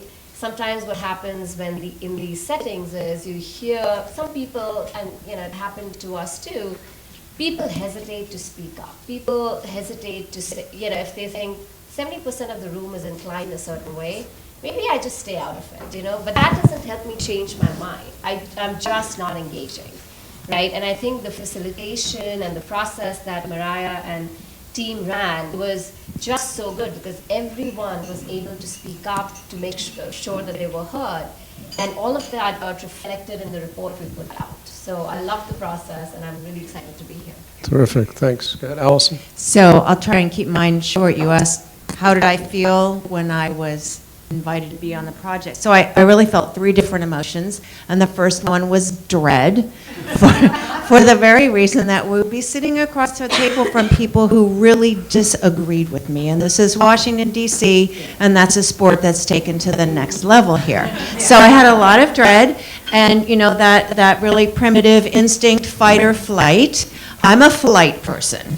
So, but if you can't fight, I'm gonna fight, you know? So I had to really think carefully about, I'm going to be sitting down with some really well-respected people who categorically disagree with me on some important issues. So I had to really check that at the door. My next feeling was one of excitement because, believe it or not, the budget process was important to me. And I was excited really to be working on that. It's an issue that I'd worked on with a number of colleagues over the years, and to be together with people who had also really different stakes in the budget process was something new and exciting. And I felt, lastly, my third emotion, very hopeful that we would be able to come together with a little trepidation and come up with some good recommendations, and we did. Just a quick aside, I think Matt Owens is here and other people in the budget process. Just, you probably don't know this, but I knew the project was a success when there was a party at the end. We had like a hors d'oeuvres. And at the end of it, you were talking to Joel Friedman, who was your polar opposite, and setting up a lunch. So he was in a liberal center on budget. Alison, I've talked about your credentials, but when I heard you guys setting up to have coffee or lunch, I knew that you'd formed relationships. So it was very heartwarming. Marc, please. Yeah, so when I first got the call from Convergence, it was 2013. Oh. And I was working in education policy. I had started a local education advocacy network 3 years earlier. And for about 20 years, we had been running, from 1993 forward with a consensus, some kind of bipartisan consensus. And you could see the cracks forming in this. This is just as the fights over Common Core were starting, some of the backlash against too much testing. You could see the parties starting to pull apart. So when I got the call, I was excited with the possibility that maybe something new would come out of this. And I was also curious. And one of my first questions is how far along are you in the process? And I was told, well, we had one convening, and then a long pause. There were a lot of fireworks. We have a seat opening up. Someone's not coming back. But that just, that made me more excited to see what's going on in these retreats. And I think the more I understood the convergence process, it really clicked quickly for me that, in education policy in particular, we have this tug of war. And back in 2013, people were starting to dig in on their sides. They're maybe up to their ankles. And I don't think I fully appreciated that now you fast forward 12 years and people are up to their necks, and that rope isn't going anywhere. And it was an invitation to put down the rope and go have a conversation and try to come up with something different. And that made all the difference. Great, Marc. And so now you know the Convergence has an ejector seat. Any participants we don't like, then we create openings. Howard. So our experience is a little different. We had a project called the Long-Term Care Financing Collaborative, which we brought to Convergence. A group of us actually, including Stuart, actually put together this group of people who were as ideologically diverse, and we had people from the provider industry and the insurance industry and consumer groups and everybody. We had put all that together, but we didn't exactly know how we were going to make this work. And Stuart introduced us to Rob, and Rob connected us with a wonderful facilitator, Karen Hederman. And Karen was the one who actually made the trains run on time. We didn't have the problem of people being too shy. We had the problem of people having really strong opinions and being willing to express them as aggressively and as loudly as they wanted. But one of the things that made it work was while we all disagreed on the means, we didn't disagree on the end. Everybody in that group agreed that it was critically important that we find some way to finance long-term care for older adults and people with disabilities. That the system we have is a catastrophe, and it could be improved. And with a lot of work and a lot of consensus, we figured out a way to improve it. So I was excited from the beginning. I hate to spend my time talking to people I agree with. It's boring. But people, like I said, we disagreed, but we did not disagree about the ultimate goal. Great. Thanks, Howard. Now I'm going to ask what I think is the meatiest question, and we take a little more time. We're trying to keep you to 2 or 3 minutes each so we get through this. There's a lot in it. I was trying to get it down to 3 questions, but here it is. Above all, the goal of Convergence projects, or our collaboratives, is to create real impact on critically important issues. That can come through a variety of means. What have been the most significant impacts of the collaborative that you participated in? Are there some future potential impacts yet to play out? Did any of your group's work affect the larger public conversation on the big issue you're addressing? And if you have time, if you want to just speak briefly to any special challenges the current moment creates for the moving forward on the things you worked on, you can mention that. So just think I put all that out. Plus, if you can talk about your life story on top of that, it'd be good. So let's go backward. Howard, back to you. Okay, as long as I have the mic. So there have been some concrete results of the collaborative, but let me tell you what I think the most important impact we had. And to do that, bear with me because I have to tell a little story. So starting in the 1980s, there were a group of people who worked very hard trying to cut this Gordian knot, trying to figure out some way to finance long-term care. In 2010, as part of the Affordable Care Act, they included a federal public long-term care insurance program, which, while some of us tried to warn them at the time, they didn't listen, and they created a program that was entirely unworkable. It was in the Affordable Care Act and eventually abandoned by the administration, by the Obama administration, and by Congress. So that was in 2010. So now it's 2 years later, it's 2012, and a guy named John Weston came to me and said, we need to reinvigorate this process. We need to get people talking about this again. And initially, the recruiting we did for this group was a disaster because I would go to people and I'd say, we're going to put together a group of people and we're going to find a solution to long-term care. And they go, oh my God, I just spent the last 40 years on this. We got this junk legislation. I don't want to do this again. Don't make me. Enough people agreed. And that's the most important thing we did. We reinvigorated interest in what had been considered a loser of an issue. And the result of that has been, at the federal level, there's now bipartisan legislation which is essentially built on the design that we created.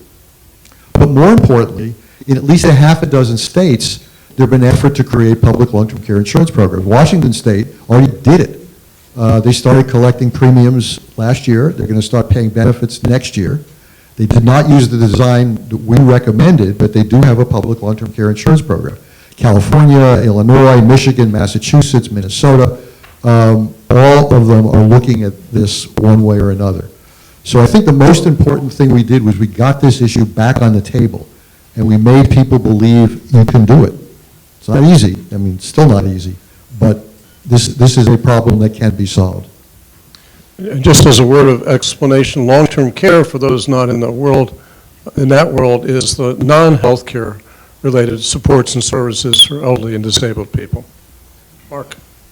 Yeah, so there's a lot of pieces that kind of grew out of the problem solving as we took on this issue. So I think one of the first things we worked on was just what it would take and all the different exercises we go through to step outside of the existing paradigm of education that we've been running under, which has really been the same for about 100 years. And the basic promise was, we're going to build up these public schools. We're going to try to standardize them as much as possible.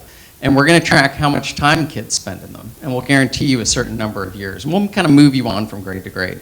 And as we've tried to make that better, we've added some inputs from the top down on that. You know, we've added ways to measure that learning, to put some pressure on the systems. And I think the conclusion we reached was we had gotten just about as much performance out of that as we were going to get. And it would be unlikely that just doing the same thing over and over again with more money and more energy would get us to where we wanted to be, was all kids fulfilling their potential. So as we stepped outside of that, we came up with a different way of thinking about it. We went from a school-centered model and a standard-centered model to a learner-centered model.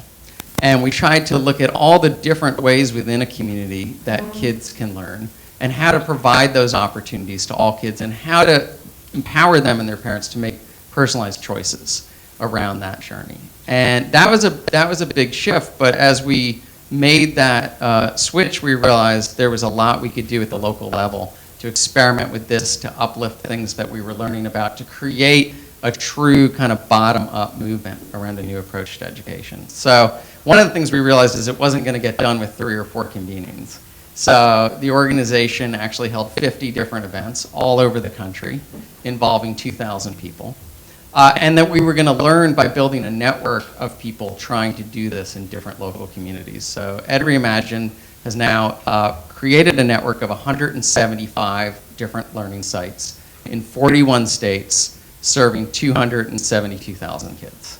So that's something we've been building together. We kind of incubated and created an independent organization to carry on this mission, which has been now running independently for 5 years, raising about $4 million a year to support this work. So it's really taken on a life of its own. And at the same time, I would just say, there was a way in which, back when we started this in 2013, maybe all these problems would have been resolved. Education would be that one issue we can all agree on, and there wouldn't have been a need. But instead, I think what we've seen is a huge polarization, culture wars, all these things, and it's made it that much more relevant to figure out something new that people can get behind. So I see it as just hugely important to the future of our country, and we think we have a ton of momentum going forward. Great. Thanks, Marc. That's awesome. That's great. Really awesome. What a great story, and a success story for Convergence. So the budget, the Building a Better Budget project, as a participant, I'm a little jealous of you guys because your issues touch individuals directly. Long-term care. I mean, who doesn't know somebody in school, whether it's your kid, your grandkid, niece, nephew, or perhaps you yourself. And then the same thing for your issue. So how many people, if you show of hands here, do you believe that the federal budget impacts your life directly? Oh, this is an unusual audience. So maybe when there's a budget shutdown and if you're in a national park or something like that, but for most Americans, they don't really understand it. It's not really high up like education or their parents' medical care or living care or whatever. So we had that challenge going. I feel like we came up with some, despite a really, really diverse audience where normally we would be fighting it out on national television. We came together well. We laid out 5 principles or 5 recommendations that were very detailed, actually, on how to build a better budget process. There was a lot of interest in Congress. There was, the bipartisan something. Bipartisan working group. Bipartisan working Select Committee group. on Modernization in the House. Right. So we worked very closely with them. There was a number of pieces of legislation that were issued. Members of our group continued to write on it, to speak on it. I think I did a podcast a couple of years ago. And so there's a lot of interest in it. But unfortunately, fixing the federal budget process did not make it to the top tier of legislative activity. I think that's probably still the case, and unfortunately the need now, in my opinion, is still greater than ever. One of the interesting things that I worked on, maybe we can touch on this a little bit later, was there was a moment where our project almost didn't go forward because there was a critical issue called the debt ceiling that there was some strong disagreement on between participants. And I think as a testament to the dedication of the project, there were, I don't know, a handful of us or something that thought we really had to tackle this. And we met after work, a long day at work, and we met for 3 hours and just hammered out how we were going to address this issue of tackling the debt limit, or were we going to tackle it? How were we going to discuss it? And we came to a really good solution. I think for me, there was some eye-opening moments where I came to understand and appreciate those who were opposite of me, and be able to understand where they were coming from. And only by doing that could we get to a solution. Thanks, Alison. Just to add a comment before Aparna jumps in. I think this is in part what distinguishes our approach, not that there aren't other approaches that are great. There are other people in this room who are doing remarkable work bridging divides, but so many meetings in Washington, people just debate policy and leave. And here, a small group, having built relationships, figured out who they needed to talk to maybe create a solution that the rest of the group could come to because they'd earned each other's trust and even affection. So that's a great story. Aparna, you're a more recent participant. Love to hear your experience and what impacts you think it will have. Rob, it's what you just said, right? Like the relationships, listening to people.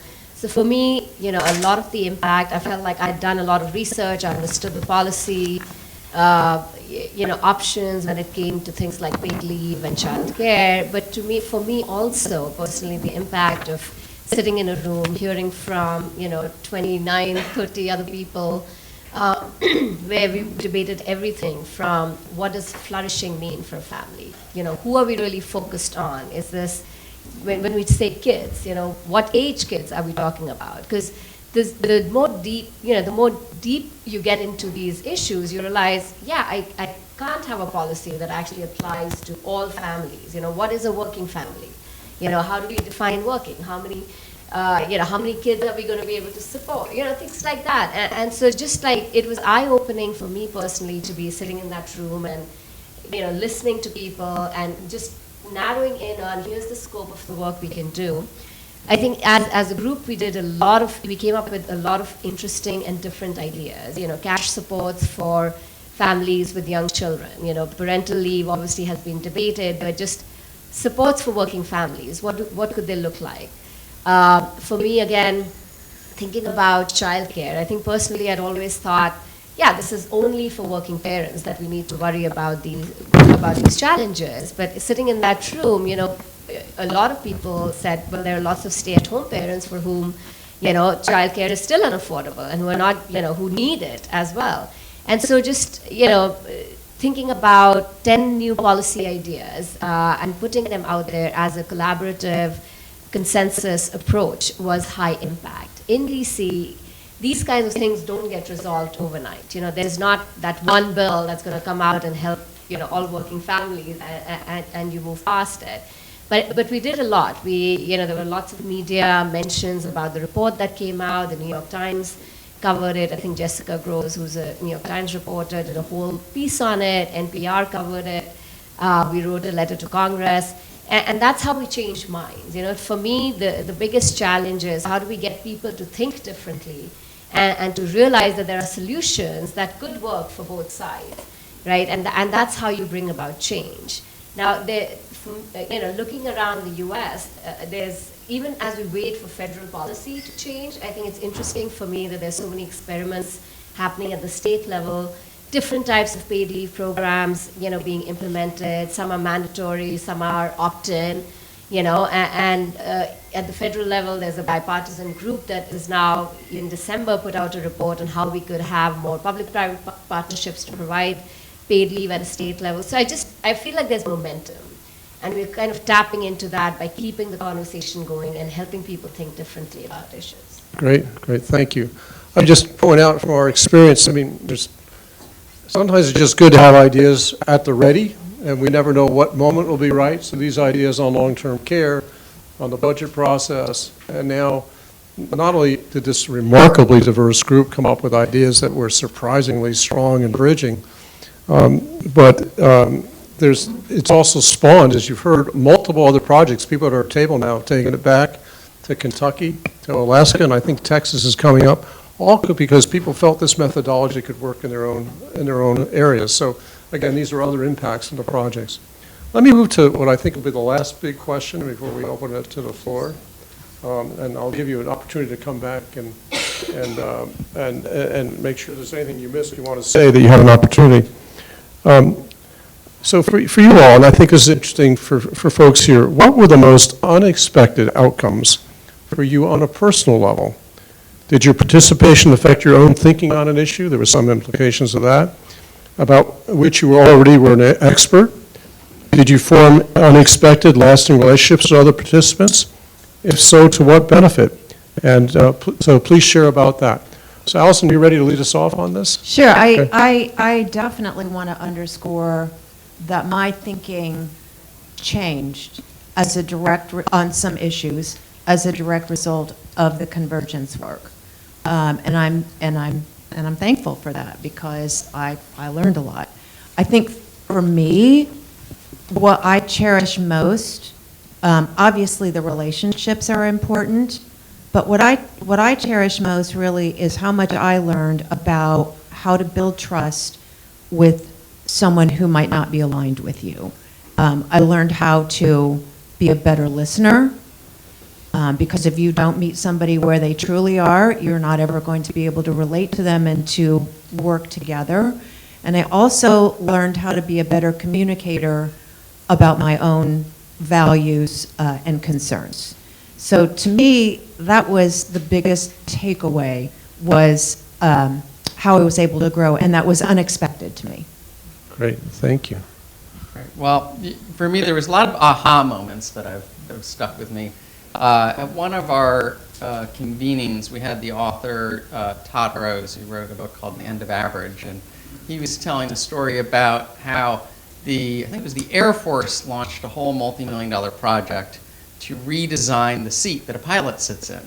And what they did is they measured all of their pilots, and they came up with the perfect midpoint for all of the measurements. And they built this seat, and when they had people sit in it, they realized it didn't fit anyone. There was no one who was a perfect average. And they had gotten the whole paradigm of it wrong. Instead of trying to find that one perfect midpoint, they needed to build a seat that was customized so it would fit anyone. And we really took that idea and ran with it in education, and I think that has stayed with me 10 years later.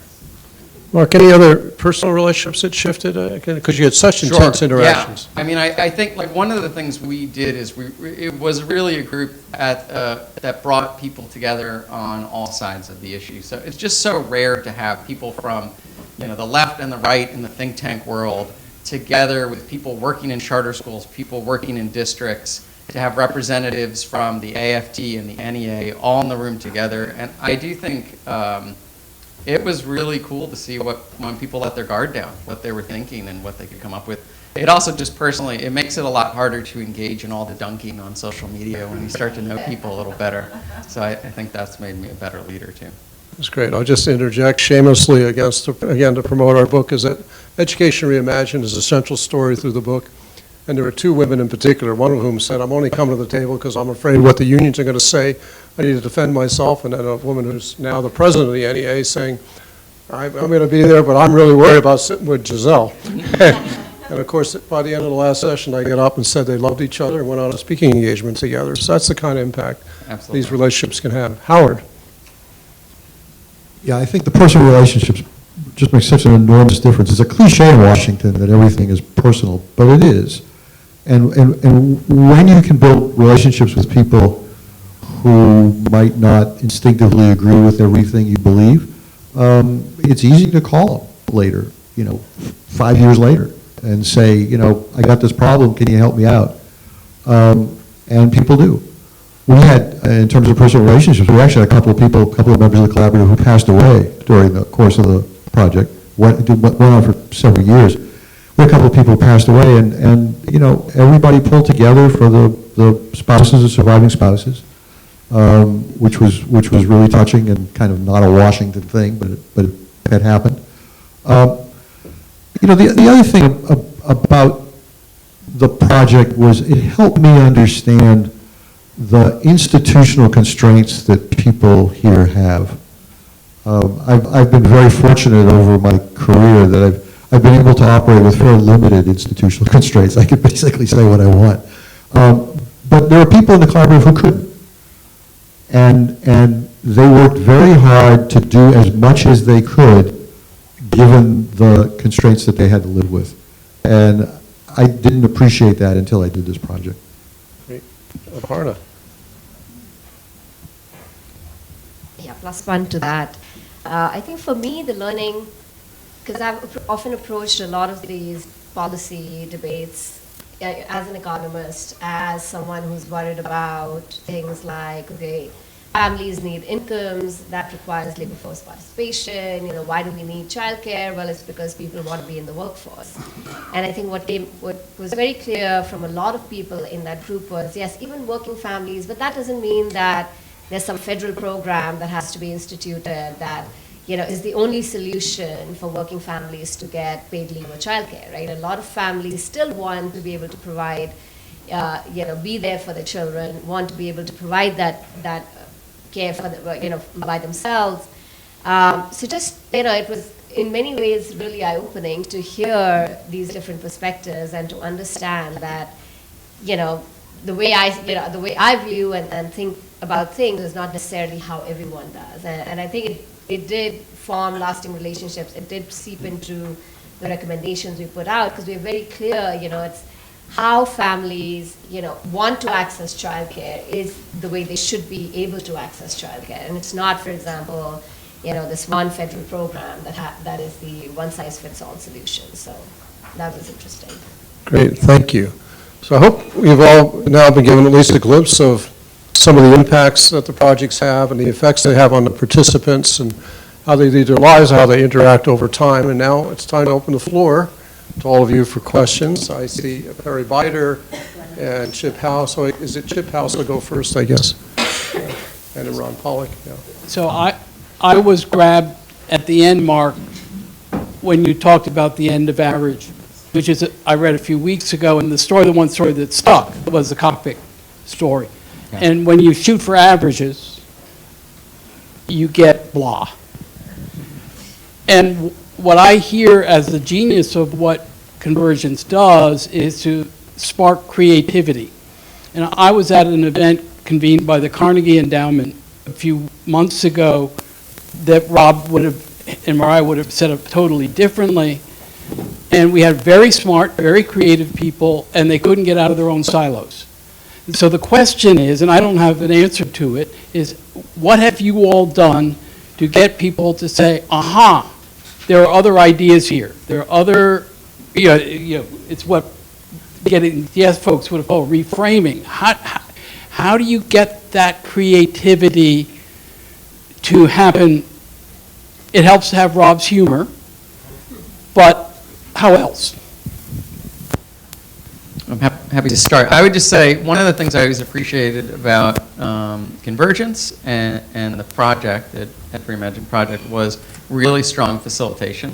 I think makes a huge difference. So this is usually a journey you need a guide for. And on most of our gatherings together, we had 3 or 4 people working with us to kind of guide us through. It was all really thoughtfully planned out, but also flexible. As things would go awry, we'd make adjustments. So that was one thing. I also think it does require a leap of faith. One of the exercises we went through is these day in the life exercises where we had to imagine we were students, 20 years in the future, and try to act out together and be pretty silly and vulnerable, like what this would look like. And there were things that came out of that where we thought an idea would work, and then we sort of played it out. We were like, oh, that's pretty dystopian. One of them was trying to customize with too much technology.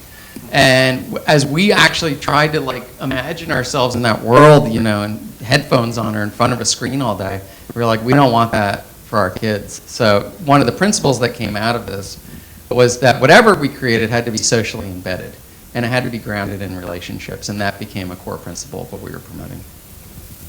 Anyone else on that question? Okay. I think the facilitation is really critical. So having sat in a lot of these working groups, whoever's leading the working group really matters, and having someone be entirely neutral, right?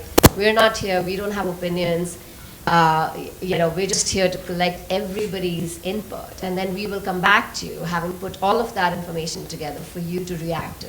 That really helped the process, because if I'm sitting in a big group and I view the person who's leading that group as having a certain political ideology or having a certain viewpoint, you're much less likely to speak up. So I do think the facilitation piece was great.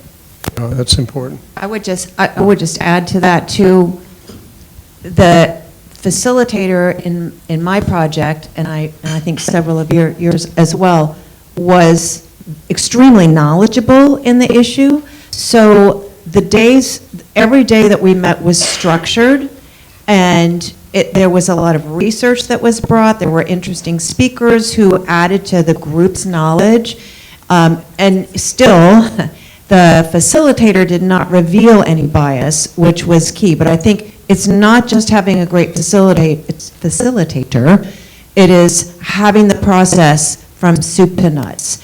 The other thing that I would emphasize, at least for our project, that helped us get to the end was a commitment by all participants that we were in it for a year, and we were in it to come up with solutions at the end. And that was always our end goal, and that's how I think we were able to accomplish it. So I'll say a couple of other things about the facilitator, who was just hugely important. Karen was amazing. With our project, she came into it, and she didn't know anything about long-term care. So imagine you have a facilitator who comes into a room, and there's 20 people in the room, and they all are experts, except her. And the good thing about that was she didn't have an agenda. She was the only one in the room who didn't come in there with an agenda. And Karen was able to play the honest broker. The other thing that was really important, I think, is often sort of forgotten as we think about the process.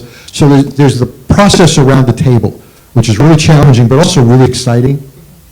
But then there's the last part, which is writing the report. And, you know, it's Washington, and we would still be writing that report. Everybody would be arguing about changing these to and you know, it would never end. And Karen was fabulous at saying, all right, we're done here.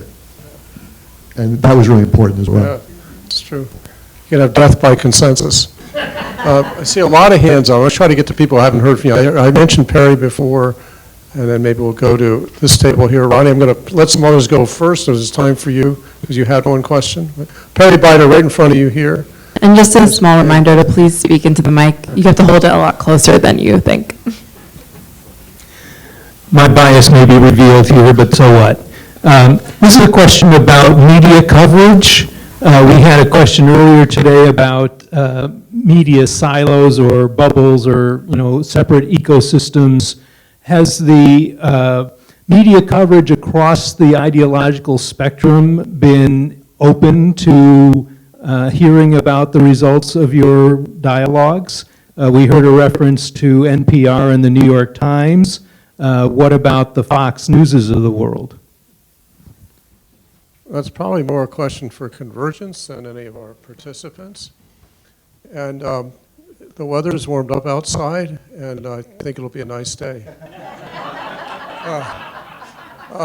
I say to you, we made every effort, and we didn't. I don't think we focused so much on the diversity of media. Ronnie, you know, you can attest this. After we did one project, when Repeal and Replace was going, you then held a audio press conference that got attention from a variety of media sources, because they were kind of shocked, because Ronnie and Lonnie Chen, who was at Hoover, and Ronnie's a well-known progressive, did an op-ed.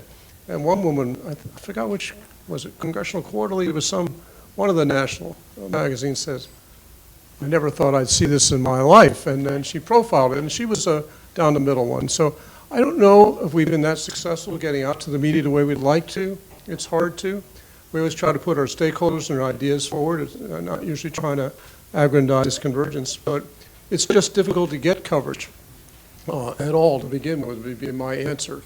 But I think people do take an interest in our work when we get the word out to them. So that's my best answer. Is there anyone? Oh, go ahead. Alex, can you add something, please? Hi. As you might know, I'm the comms manager at Convergence, and I can talk to you a little bit about our media pitching process, and that is reaching out across the aisle and making sure that when we pitch to across the political spectrum of different news outlets. I would say it depends on the project. Some are more interested in coverage that's, you know, based on the project, like Supports for Working Families, I think NPR, New York Times. But we did a project a couple years back on, guns and firearm safety. And that one we got a lot of coverage in like niche publications that were, you know, probably more right-leaning. And also, actually, Supports for Working Families was covered by the Charlotte Lozier Institute, which is like a really like pro-life group. So we do get a bit of both. All right, I saw it. Was it Daniel? Daniel and Rachel and Dave coming next, and then Simon.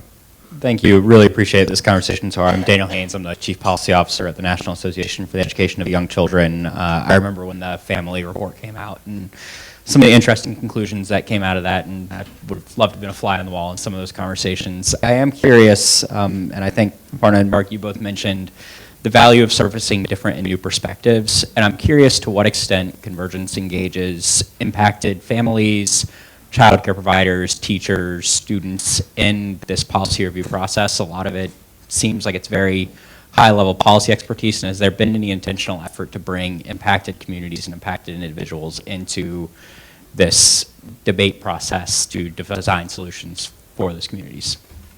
I don't know if you want to talk about Convergence. After you. Yeah, I think in our group we definitely heard from childcare providers, from doctors, from, yes, academics, policymakers, think tankers, but that was what struck me, that there was a very wide representation of, people who were experiencing these challenges, as well as people who were thinking and writing about these challenges. So it was, now in childcare and paid leave, it's less, I don't know what impacted means, because I think all of us are impacted, right? So I think there was generally great representation and hearing from different viewpoints, and hearing about like the health side of it, the economics of it, the on-the-ground perspective, hear what families are struggling with, and as I said, even like, yeah, we're not working, but we still need, something that makes our lives easier as working parents. So, yeah,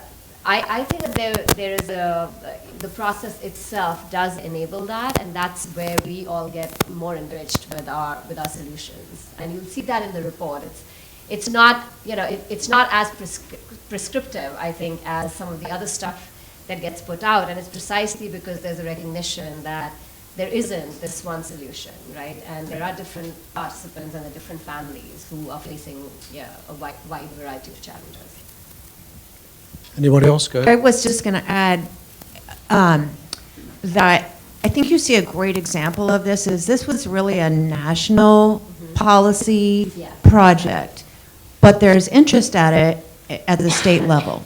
And that's where you're going to see a lot of this drill down, what's happening in different kinds of communities, who are the providers and stakeholders and advocates who are talking directly to their state legislators and their state departments that deal with those kind of issues. And this is, again, where Convergence has been able to then, I don't know, what would you say, like piggyback on this work and really get great value for our initial investment.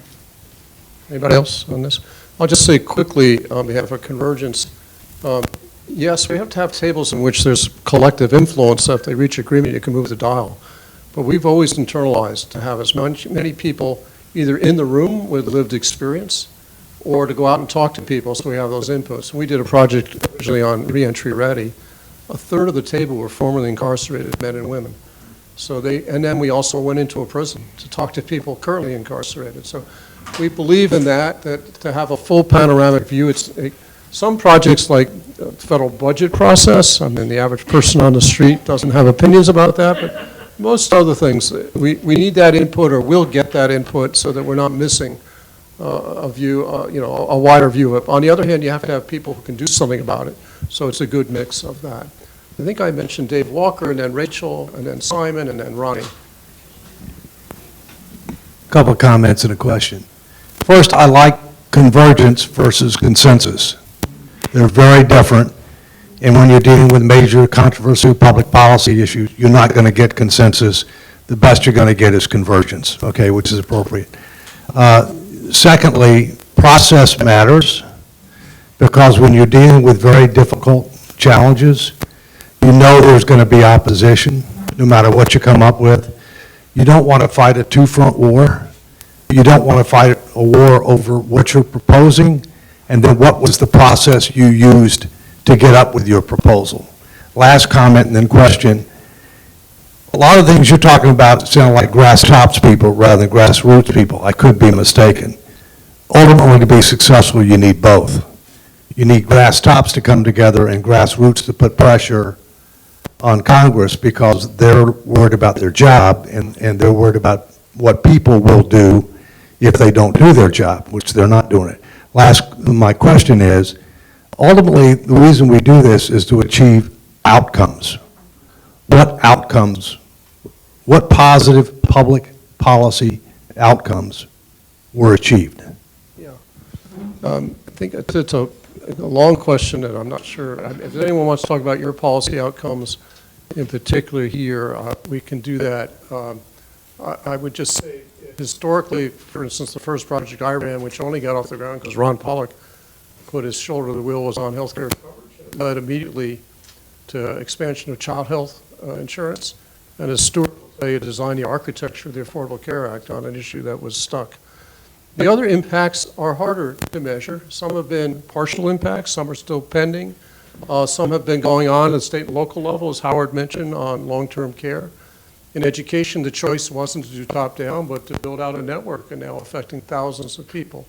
So as you know, Dave, it's a long process to get things done and to achieve it, and it's a huge challenge for us. But we think we're better off with these people not fighting with each other, with understanding each other, and having the ideas at the ready. I think Rachel was Can next. I just underscore Yeah, one please. other thing is, and that's why we have determined that we really have multiple audiences. We want to engage in issues that are definitely at the national level and have them spill down to the state level, but vice versa. There's some issues that we're taking at the state level, don't ask me to name what they are, and bring them back up to a national conversation. Let me also add, Dave, we didn't see our role as being advocates, as going out and lobbying Congress for what we recommended. Some of us did as part of their day jobs, but it wasn't what we saw as our purpose. But let me tell you, just this past week, there was a rollout of this federal legislation that was based on the idea that we created.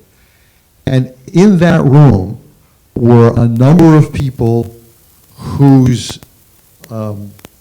industries, whose interests had been represented in the collaborative, who were now supporting this legislation. And I don't think that would have happened had they not had the experience of the collaborative, which ended, 5 years ago. So, David, from your own work, it takes a long time here. But you could see the cumulative effect when I looked around that room that never would have happened without what we did. And just, I forgot to mention one thing, thank you for that, Howard, is that many of the groups we bring in have huge grassroots operations, so they're not just speaking as Washington talking heads, they're membership associations or there's unions and so on. To have them buy in and encourage their memberships helps create the groundswell, but we can't be all things to all people, and we're not fundamentally a grassroots group. So Rachel, and then Simon, and then Ronnie, and if there's anyone else, if there's time, we'll do that. So microphone. I got it. Hi, I'm Rachel Firsch. I'm related to Rob. And I work with Third Way. So actually your last answer partially answered this one, but one of the arguments we often make with Convergence and other centrist or collaborative groups is that collaborative solutions are more durable solutions. And so your various collaboratives happened at specific points in time, even if it was for a while, but some are farther in the past than others and circumstances change. And I'm curious if you have found, and like I said, your answer partially just got to this, but if you have found that whatever happened in those rooms actually led to a more durable result than you would have come to otherwise. Yes. Yes. I mean, I tend to answer that seriously. I don't think that you can have enduring change in America or anywhere. I don't think you can have enduring change in society without really talking to everyone and getting everybody at the table. And while some things may be not as timely as others because situations change and new technology, whatever, I think if you're going to build something that's worthy of change, that you have to engage all of the stakeholders. Great. Okay, let's, Simon Linsky, and then are there any other hands that I need to recognize that I've been missing? Okay. Simon Glinsky on the Leadership Council. Alison, you mentioned that you got better at presenting your ideas and views, and usually when folks perceive themselves as opponents, they don't want to help each other do better or learn capabilities. But when we create a process where everyone learns how to interact better, it all works better. So I'm interested, what got better? How do you think you got better at presenting ideas and views? What was the effect on others? And I'm curious to know if you saw other participants get better also. Well, so I think that, and this is just conjecture on my part, but I would think that most of the participants, if not all, in my particular collaborative shared that feeling. that they really learned how to build trust, the importance of building trust. I would say in my life, both my working life and my professional life, I guess that's the same thing, personal life, we're way more polarized, and not everybody is interested in sharing in the same way. So it's more of a challenge, but I'm retired now, woo, and so I have to think about how to engage in this in my personal life, and that's a bigger challenge because the nature of your relationships are different, but in a way it's more important. So here's a great example. I have a very good friend, and she is all in on one side, and I feel a little bit differently. And she was off having a coffee clutch at a dinner I was having with another person, and they were whispering about how other people felt about said issue. And so I had to take a deep breath and think about, well, what would Rob do?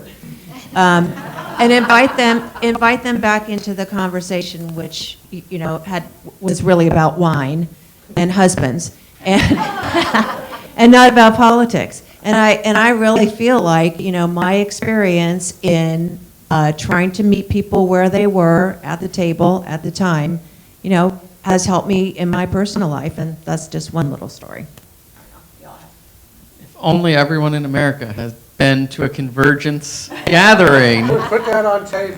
we would be in a very different spot. Yeah, I feel the exact same way. It does kind of gets in your head and gives you a different way of thinking about things that stays with you. Thank you, Marc. Just to add quickly to that, if I was going to distill the biggest problem that sort of we have in politics today, it's that everybody wants to win. But winning is more important than coming up with durable solutions.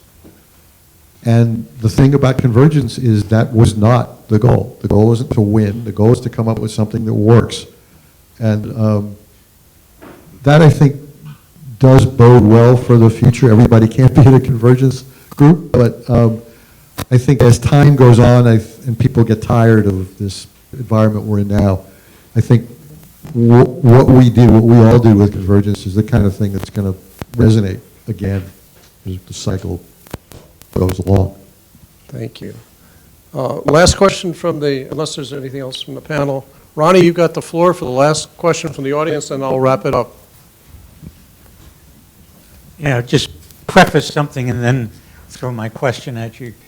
My experience was working on healthcare and try to get meaningful healthcare reform that would expand coverage for people who don't have it. And one of the things we had worked on was the Clinton health plan, which we were working really hard to try and pass. And the person who probably played the largest role in defeating the Clinton health plan was a group that put up these Harry and Louise ads from the insurance industry. And the tagline was, "They choose, you lose." And the fellow who actually had the greatest responsibility in making that happen on the other side was a fellow named Chip Kahn. He's not here. Chip and I were working on the collaborative to try to think through what can we do about it, advancing meaningful health reform. And I just want a personal thing, say, Chip and I became really close personal friends.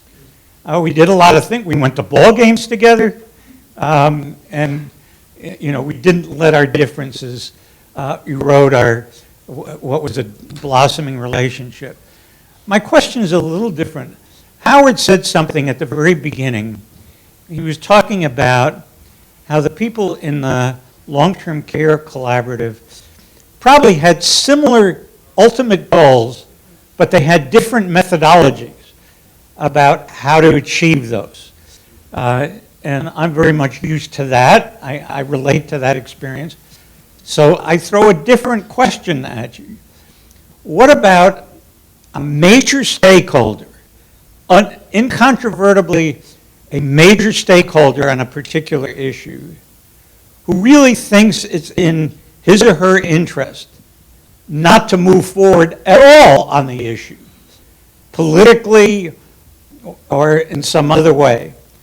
What do you do about that in terms of inclusion or exclusion of a person whose real interest is not to reach a solution because they want to say for another day the political issue?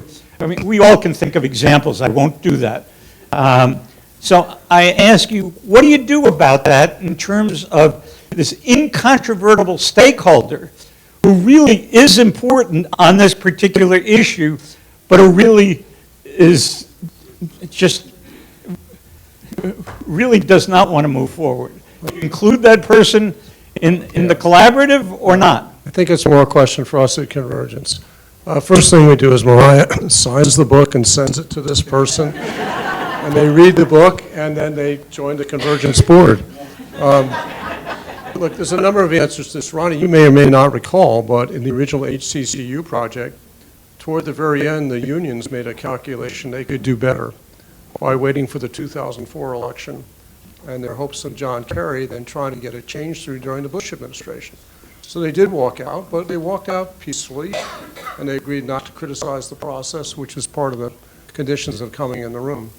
I think the only other answers I can give to you is that if someone won't come to the table, you can't force them. Well, I have to say, there's so many people who can't come to our tables with their arms crossed, and they're reluctant. I mean, Giselle Huff said she had no illusions that anything good would come of this. She was just there for defensive reasons. But in my view, you reach out to those people, you communicate, you're open about what you're doing. They tend to be more critical if they're left out, if you don't give them attention. In the history of Convergence, and Marc, you weren't there for this meeting, we've only asked one person to maybe not sit at the table anymore because of the behavior at the first meeting, which was a raucous, the worst single day or the most challenging day.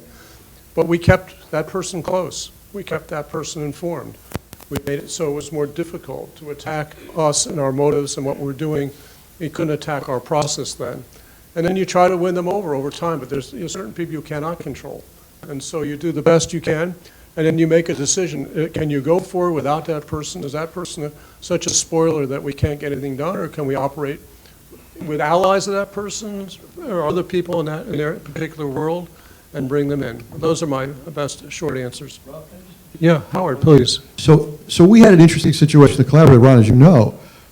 We had two people who participated very actively in the collaborative. One of them was representing or employed by, let me be very careful, was employed by a consumer group, who you all would know if I mentioned it, and the other was employed by a provider group, who you might also know if I mentioned it. Institutionally, their organizations, this is what I was talking about before, institutionally their organizations were never going to sign off on this for internal bureaucratic reasons, for political reasons, for the kinds of reasons you were mentioning. Nonetheless, the two people who were sitting in on the collaborative worked very hard to go as far as they could to help develop the resolution that we came to.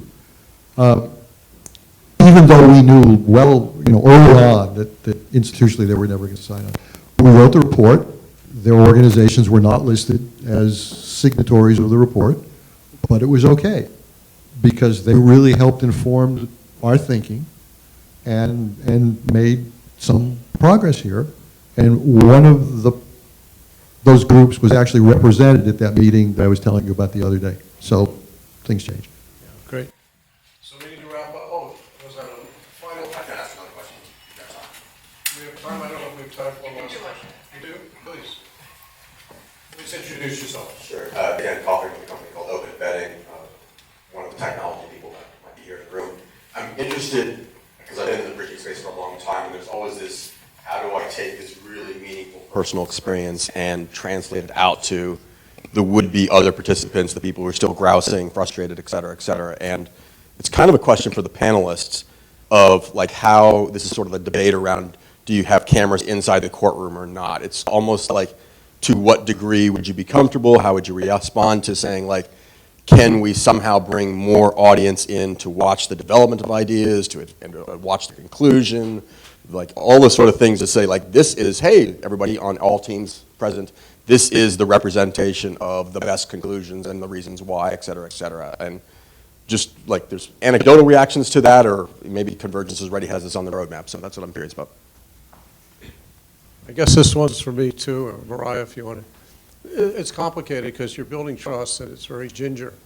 And so to bring cameras in or things like that are more difficult, although just before starting Convergence, I co-directed a project on U.S.-Muslim relations. We had some pretty high-level people, Madeleine Albright, for instance, and Ben Weber, former member of Congress, and Stephen Covey, and they were all sort of used to being public figures. And we got an invitation, I forgot, from one small TV network to say they really wanted to shoot footage and they bring attention. And they came in, and these people after 10 minutes didn't notice the cameras were there. And it was possible to do that. And I've tried to encourage that. In fact, the head of WNET in New York, Neil Shapiro, said, boy, I love this. Can I embed a camera and do this? And I didn't ever figure that out. But we do need to bring this to the public attention. I would love there to be a documentary where maybe we had some editorial control about when it comes out to show this. But I think the more people who experience it directly or can see something that humanizes it, the better it's going to be, and that's the way people will respond to it. So let me first thank our panelists so much for your thoughtful participation today and all you've done to move these issues forward. Please join me in thanking them.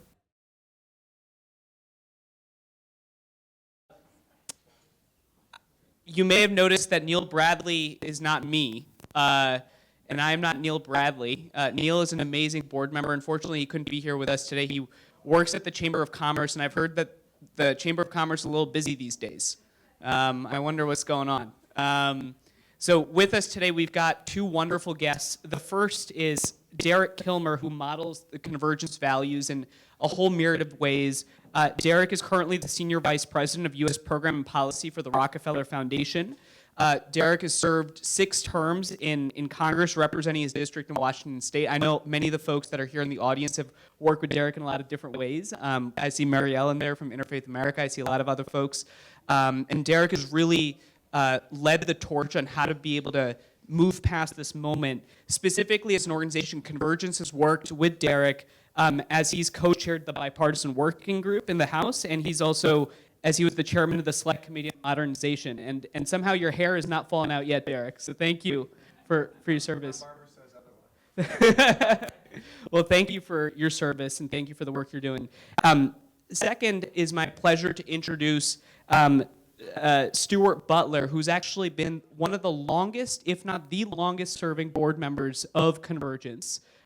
Stuart has led areas of work in a lot of different spaces. He's demonstrated the way in which policy can navigate a lot of issue areas, and he's taken the Convergence value set and applied it in a lot of different sectors. And currently, Stuart is the scholar in residence in economic studies at the Brookings Institution. So I'm incredibly grateful for you both making the time for having this conversation. And let's just get started with the overall goal of this panel, which is that our national discourse is a little rancorous today.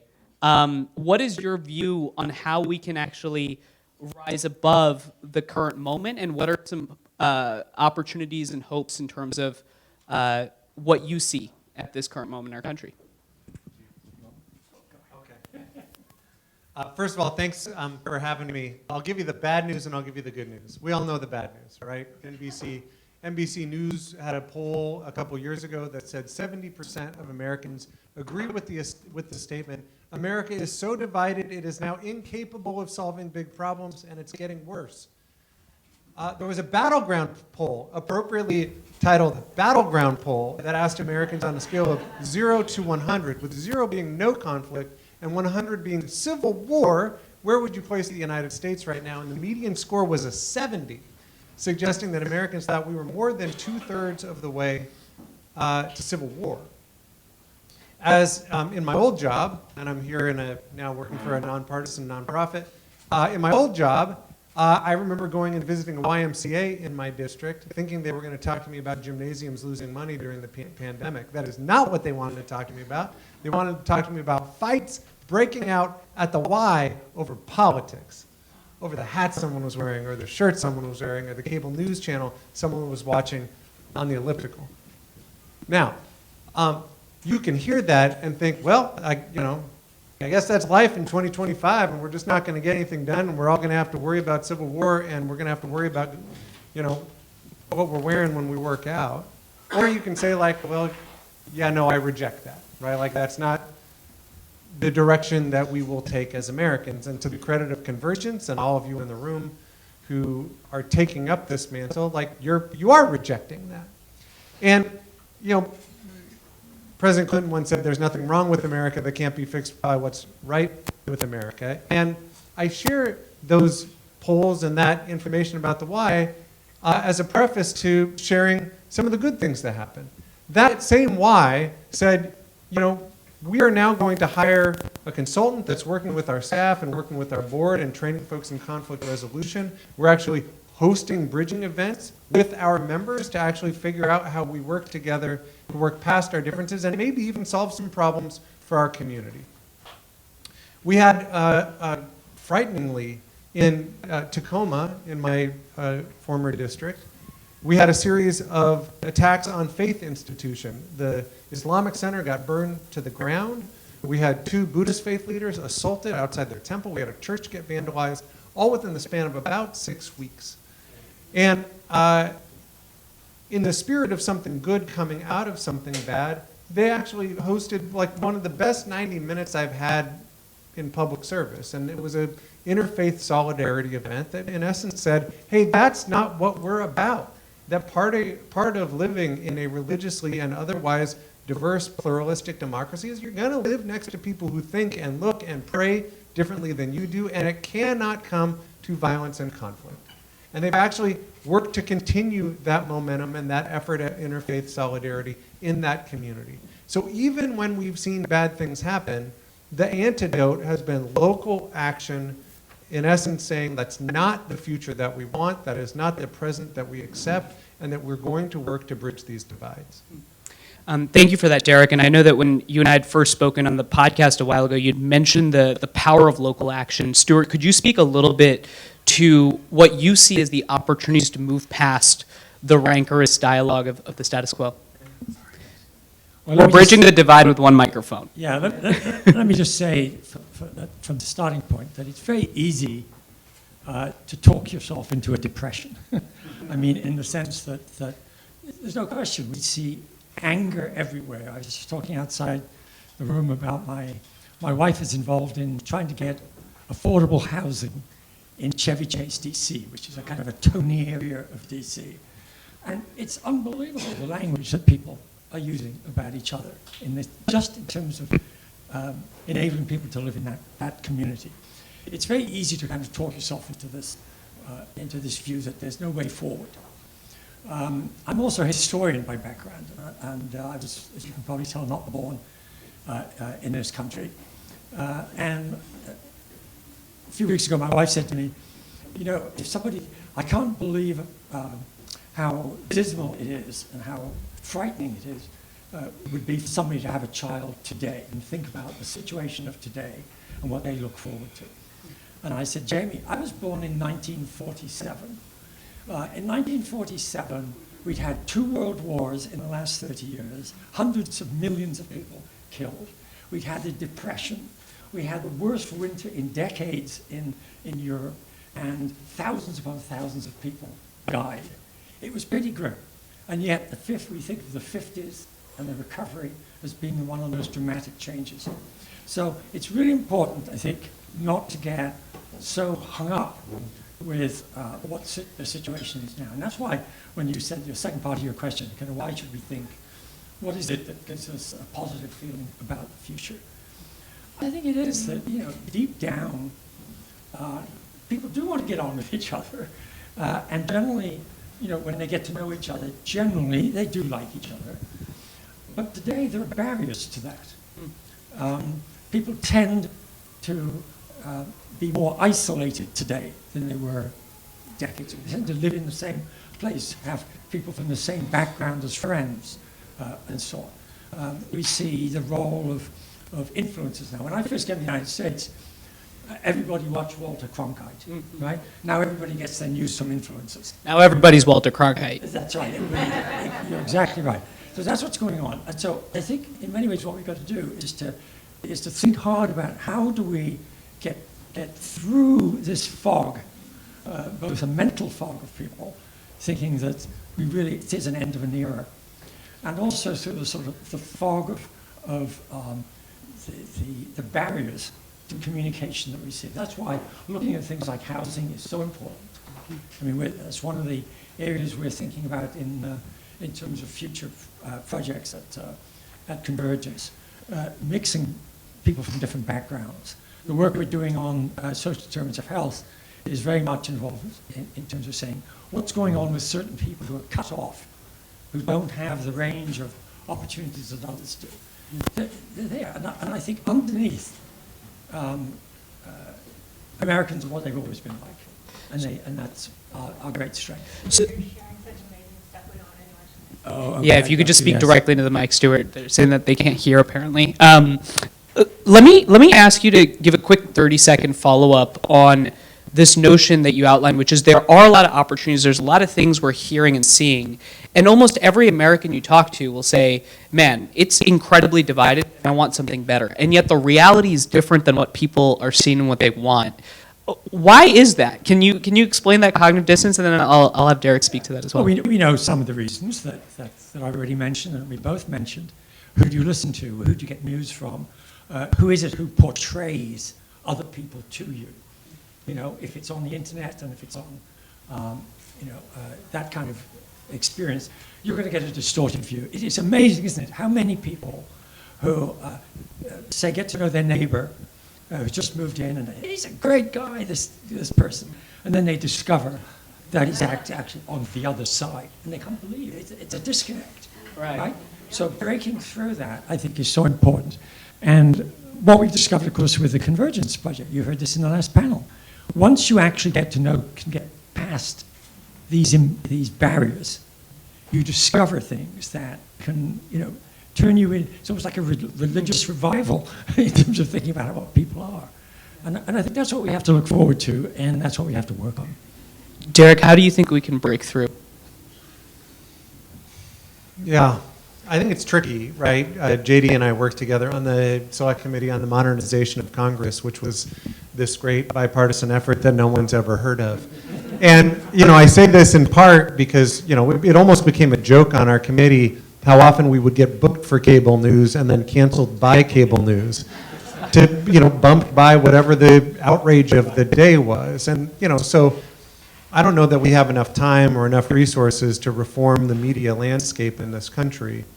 I do think it's worthwhile to try to lift up examples where people of different views are actually solving problems together.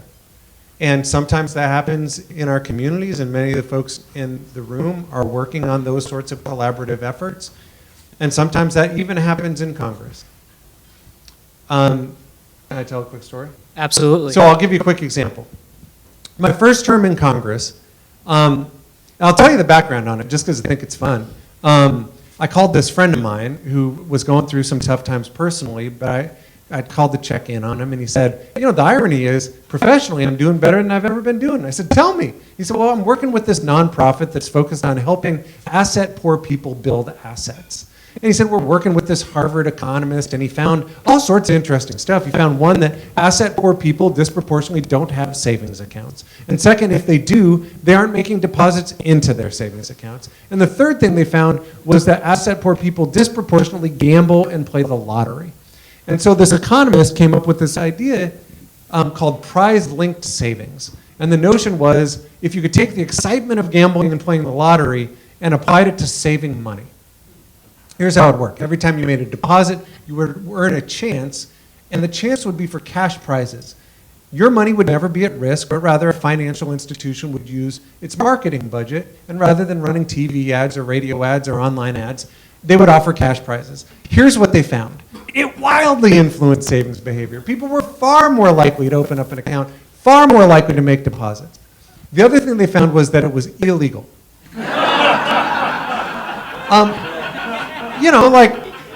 Not for any particularly good reason, right? It was just like lawmakers and regulators had never thought about anything like this. And so I'm talking to this friend of mine, I was like, the funny thing is, I'm now on a job where I can make laws. I was like, so why don't we work on this? So we worked with something called the Asset Building Coalition and anti-poverty groups. We worked with financial institutions, and we actually got a draft bill. I was a freshman in the minority. And so I said to my team, like, what do we do now? And they said, well, we should probably try to find a Republican on the Financial Services Committee. And I looked at the roster. I was like, well, I don't really know many of these guys. And some of them seem very conservative. I was like, why don't I go talk to Tom Cotton? Which was the reaction my staff had, by the way. They're like, Tom Cotton is a very conservative Republican. And I was like, yeah, but Tom Cotton was a management consultant for the same firm that I was after grad school. And so I'm going to go talk to Tom Cotton. So I go up to Tom Cotton on the floor. And I'm all like, I totally geek out. I totally data nerd, Harvard economist, and here's the data, and I run through all of it. And when I finished my pitch, what proceeded was what can only be described as Tom Cotton staring at me in silence for about 10 seconds. If anyone has ever stared at you in silence for 10 seconds, it is either the most romantic moment of your life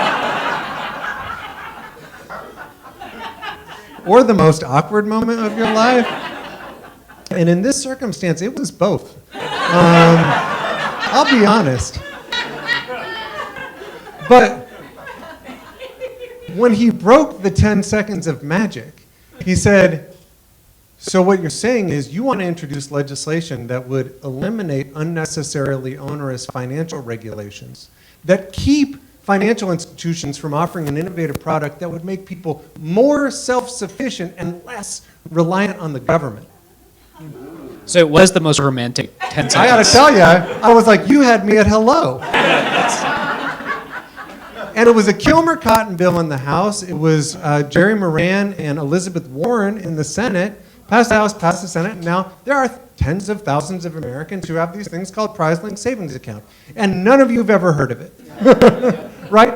So I share that with you in part because it's funny, and in part because these are examples of things that happen in Congress all the time. That in one hand, it's the job of those of us as legislators to lift up these examples, and the job of media to try to lift up these examples, but also for all of us as citizens to sort of share, it's not all gloom and doom, and sometimes there are problems that are getting solved. Please, Stuart, go for it. There's a couple of things related to that. The first is, and you may not know this, but I actually wrote 2 Brookings papers specifically on your legislation.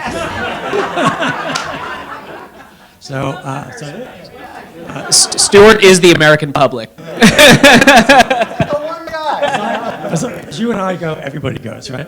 The other thing I'm just going to say related to this is that the sort of the personal aspect of all of this is so important, as mentioned in the previous panel. And I was out for the room for part of the time, so somebody may have already said this, and stop me if that's so. But one of the first things we do in one of our collaboratives at Convergence, at the first meeting, is just to go round the table of the people there and say, put aside your institution or wherever you're from, just explain to us why you personally find this issue important. And of course, what you discover is stereotypes get completely destroyed. You see people who are, insurance executives, people on the other side who are, in a different position, kind of feel just sort of faceless, big business types. Talk about, we had this with, an example is we had this with the long-term care case that we talked about earlier. People went around and started talking about their parents. And when you see an insurance executive from a major company tearing up about talking about his father dying and how he didn't know what to do, then the impression among everybody else changes. And so it's, I think, one of the key things, and it's a very American thing, is simply to learn a little bit more about the person. Start the conversation, not about the issue that you're about to debate, but about the person themselves. And we've had a very good track record of the kinds of changes in perception as a result of doing that. So they said we could be conversational. So I I actually just want to pull on that thread a little bit.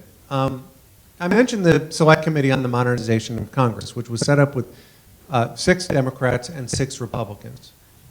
And we were a unique committee in that the very first thing we did was that we had a bipartisan planning retreat that was facilitated in part by Convergence.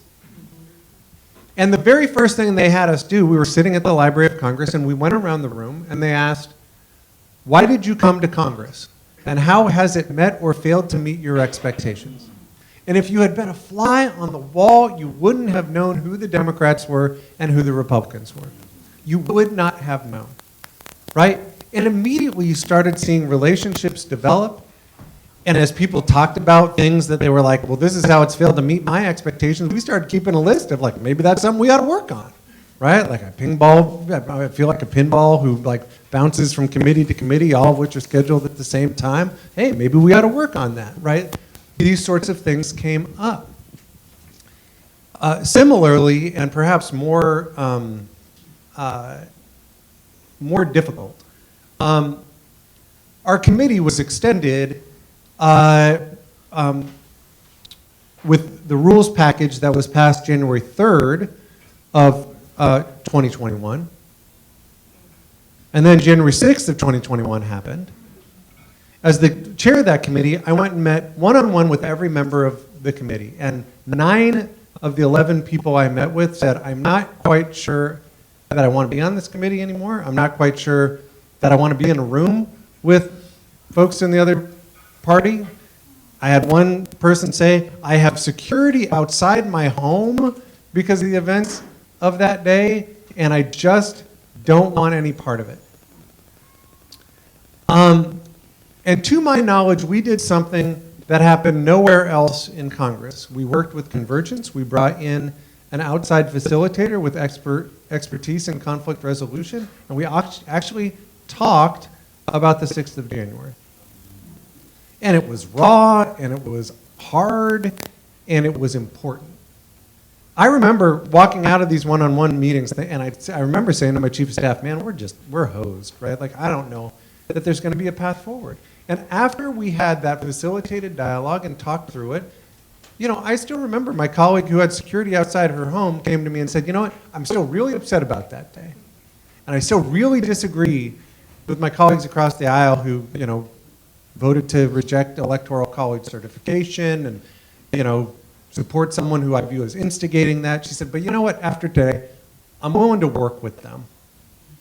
And, you know, and like that's part of this, right? Like I disagreed with Tom Cotton on 99 out of 100 things, but we found the one, right? And the folks on that modernization of Congress, we passed over 200 recommendations focused on making Congress work better. And some of them were big, significant reforms, and many of them have been implemented. Now, that's not going to change the place overnight, but I think over the long haul, those are the types of things that have to happen.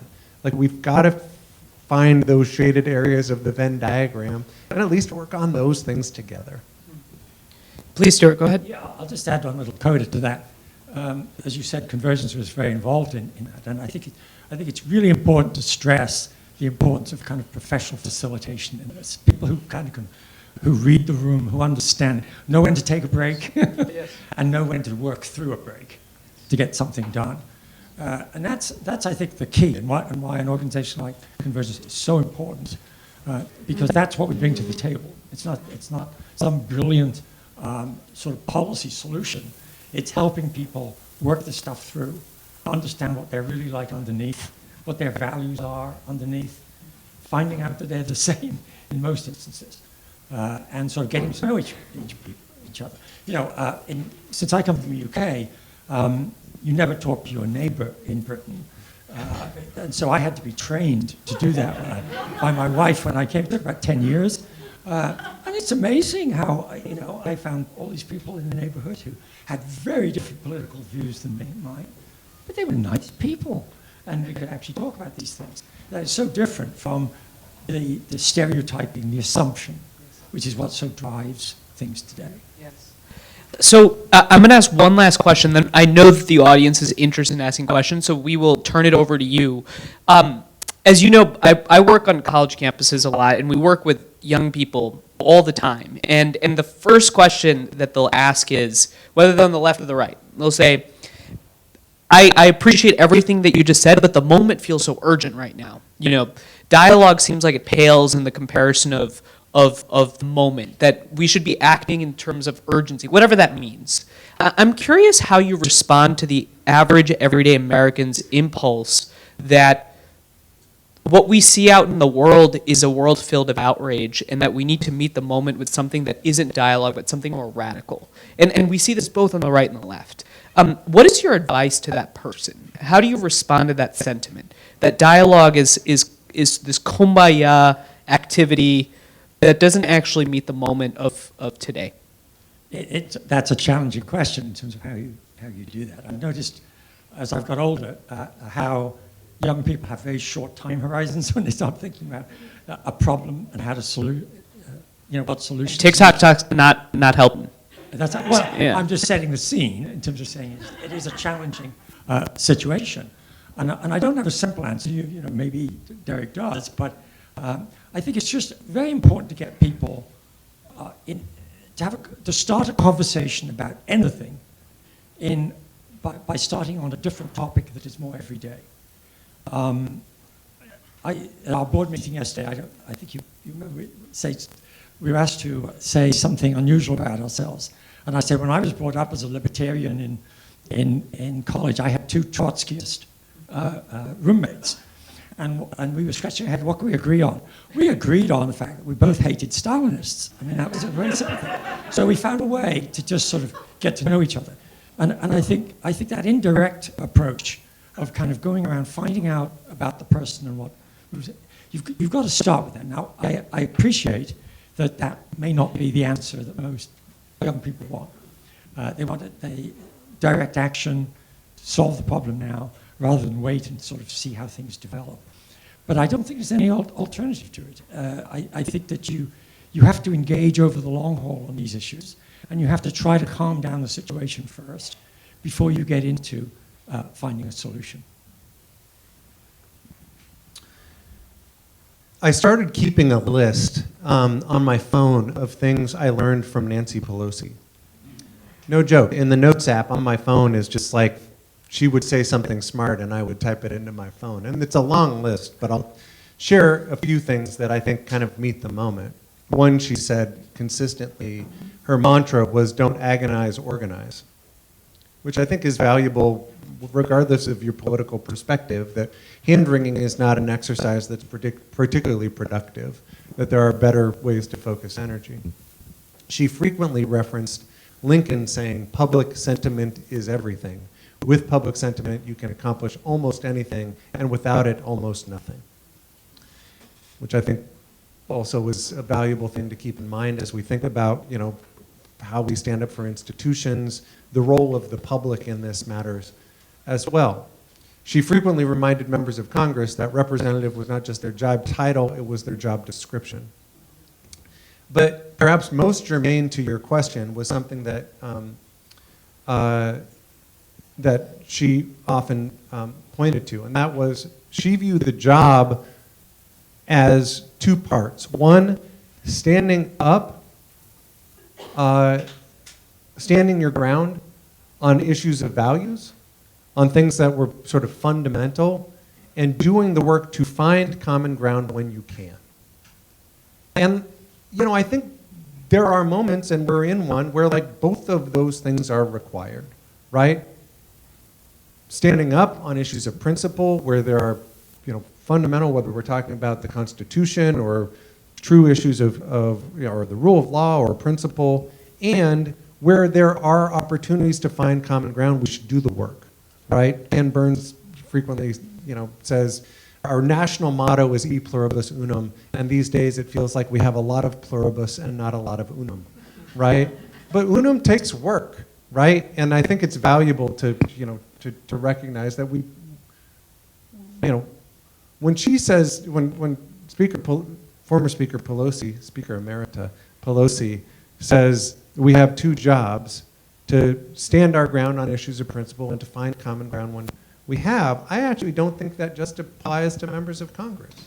You know, President Kennedy said in a democracy, we all hold office, right? And how we exercise those responsibilities as citizens, I think also shapes the kind of country and democracy that we have. I lied. I'll ask you one last quick question.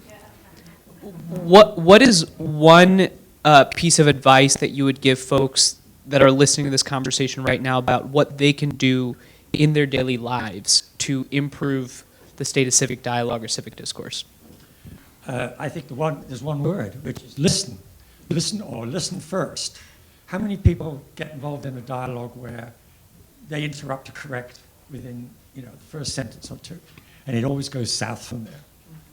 I think one of our rules in Convergence is let the other person speak, complete their thought before you jump in.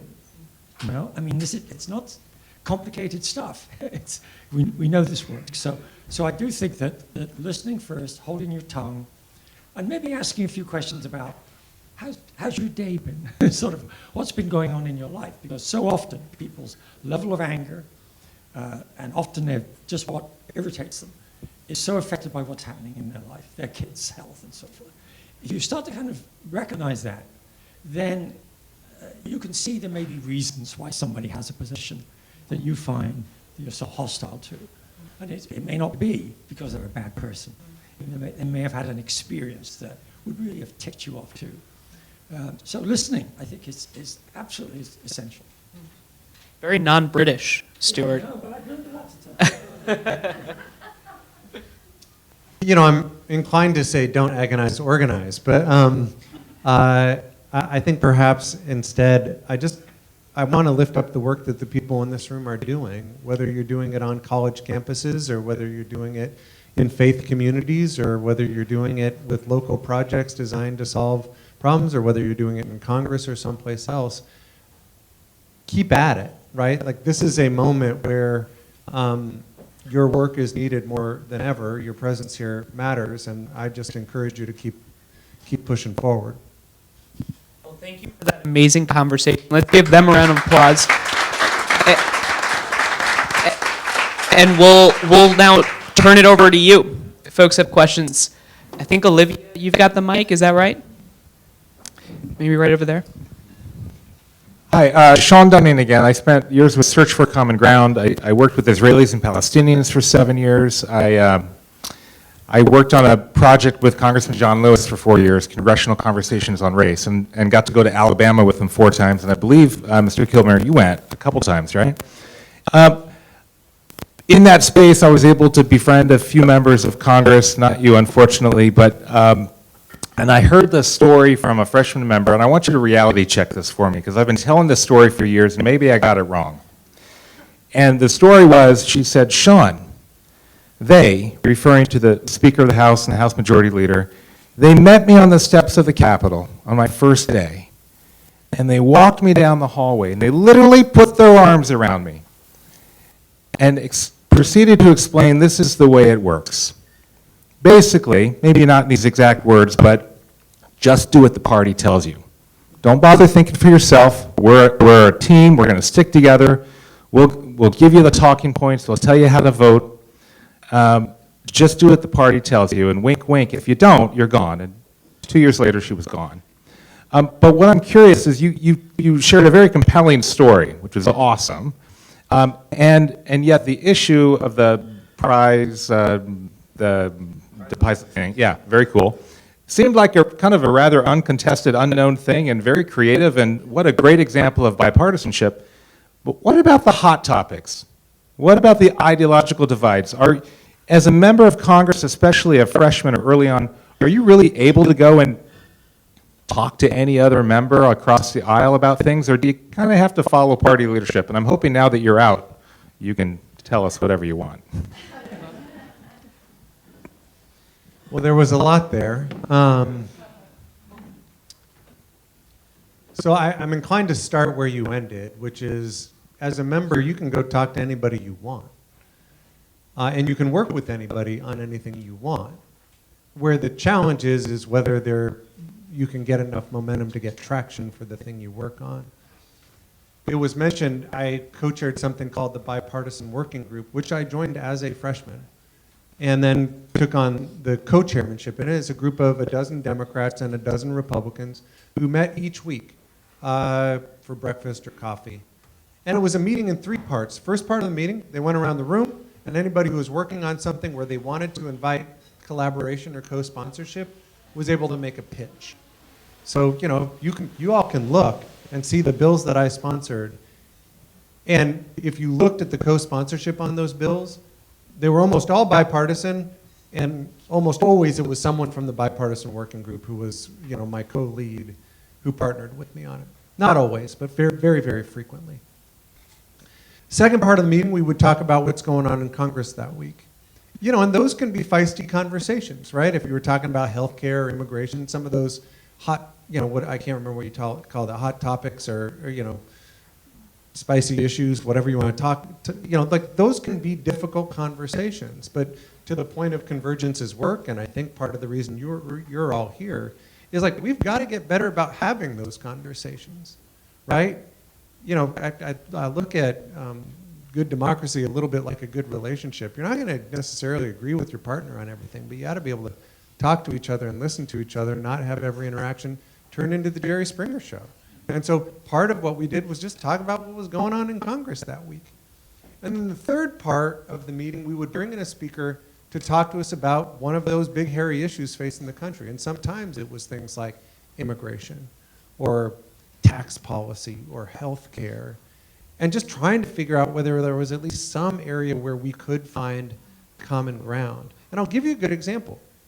We brought in a guy named Trevor Potter. I had heard him on the radio. He had been a Republican commissioner on the Federal Election Commission. He was John McCain's campaign attorney. And I'd heard him on the radio, and so I invited him to come talk to our group. And he said, I want to talk to you about fixing our campaign finance system. He said, I'm not going to talk to you about Citizens United. You're not going to agree on that. I'm not going to talk to you about public financing of campaigns. You're not going to agree on that. But I want to talk to you about something you might be able to agree on. Reforming the Federal Election Commission, on which I used to serve. And as he explained, he said the Federal Election Commission was started after Watergate to basically be the, you know, the police officer, the referee, to blow the whistle on candidates and campaigns that cheat. And as he explained it, over time it just eroded to the point where the Federal Election Commission was less, you know, less functional than Congress. And part of it was the way it was set up. It was set up with 3 Democratic commissioners and 3 Republican commissioners. So does anyone want to guess how every decision of the Federal Election Commission, they stalemate on everything. And this is not a joke. You can Google this. When they had the 50th anniversary of the creation of the Federal Election Commission, the commission stalemated on whether to serve bagels or donuts at the 50th anniversary breakfast. Not a joke. Everyone knows the correct answer is donuts. And so so he said, here's some ideas. And when he was done, I was like, you know what? I'd be willing to work on that. And one of my Republican colleagues, who's a very conservative Republican, said, you know what? I would work on that with you. And then we had one other Democrat and one other Republican, and we worked on it for weeks, trying to figure out how not to advantage Democrats or Republicans, but just try to fix a problem. Republicans were like, I don't want to pay for an agency that's not doing anything. And Democrats were like, I kind of feel like we should, you know, if we're going to have these laws on the books, like, let's enforce them. And we introduced a Federal Election Commission reform bill that, when it was introduced, it was the first bipartisan campaign finance reform bill in more than a decade.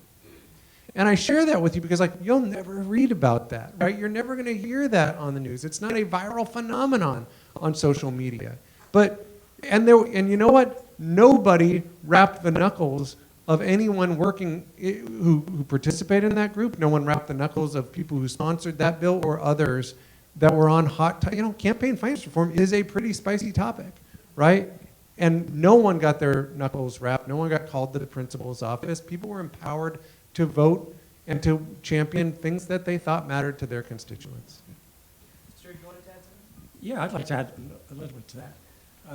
I think, first of all, people underestimate the degree of bipartisanship that there is in Congress, in the sense that so many items, so many areas of legislation kind of actually move forward in a bipartisan way because they're not big, spicy or major issue. I'm thinking things like even major issues like mental health, for example, kind of moving through quietly, assiduously with certain members like Derek here, who are just very, very exceptional in terms of how they can move issues forward and how they can work with people. I think that's one thing to appreciate. There's a lot more bipartisanship than you think. The second thing I just wanted to add to what Derek said is that, and again, it really reflects the way Convergence looks at these issues. How do you set up a table that people are comfortable being at? Before, you saw in the last session discussion about the budget process project that we had. That was preceded actually by 2 or 3 years of work done by the Heritage Foundation, which I was at the time, and the Brookings Institution, which was the enemy for me at the time. Now it's my place of work.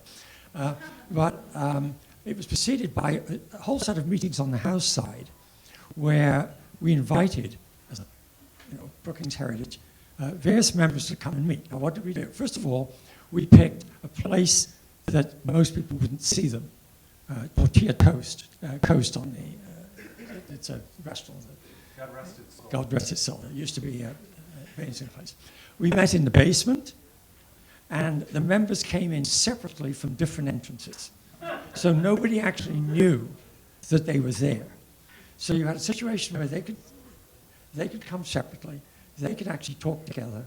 They had the cover of a Brookings Heritage meeting, and we made enormous progress. And a lot of the ideas that fed into the Convergence project that you heard about actually had their germination in that, in the sense that what we were doing from the think tank side was floating ideas and seeing which got traction across that. And those became items that sort of could then be used by Convergence later to put forward to this wider group. I share that with you because it's not as bad as you laid it out, and there are challenges when members say, there are a lot of dynamics that make it hard, right? Gerrymandering, money in politics, and the way most states do primaries probably top of the list, right? Where a member says, not because their leadership told them to, but because they're like, man, I'd work with you on that. The number of times where I heard like, man, I'd work with you on that, but I think I'd get clobbered in a primary if I did. Right? Like, that's a problem. And it's not because their leadership told them otherwise, it's because, if you have a system with closed primaries, this is Derek Kilmer talking, not the Rockefeller Foundation talking. This is like that can be challenging, right? And I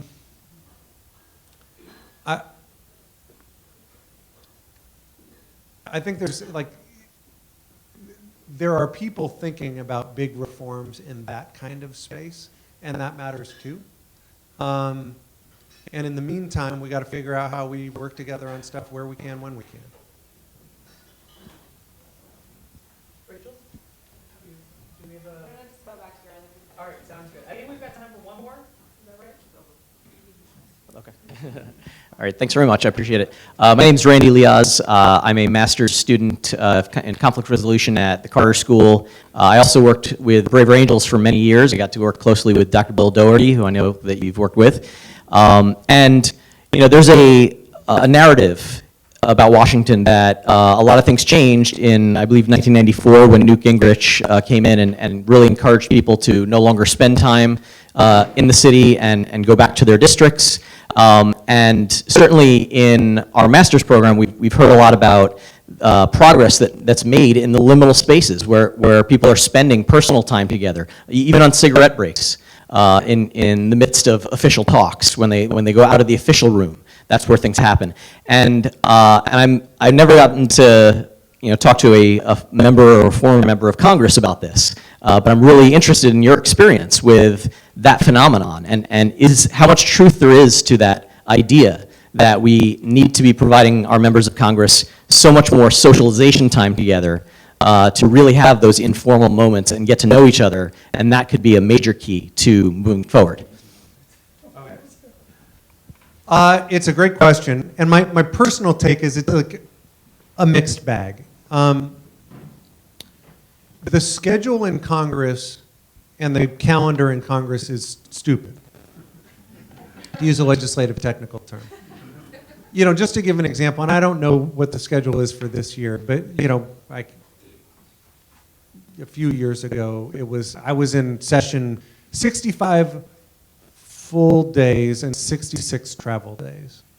Meaning, I would fly in on a Monday, I'd land at like 5 I'd leave my house at 5:30 in the morning or something, drive to SeaTac, get on a 8 o'clock flight, land here maybe 4:30, get to the office at 5.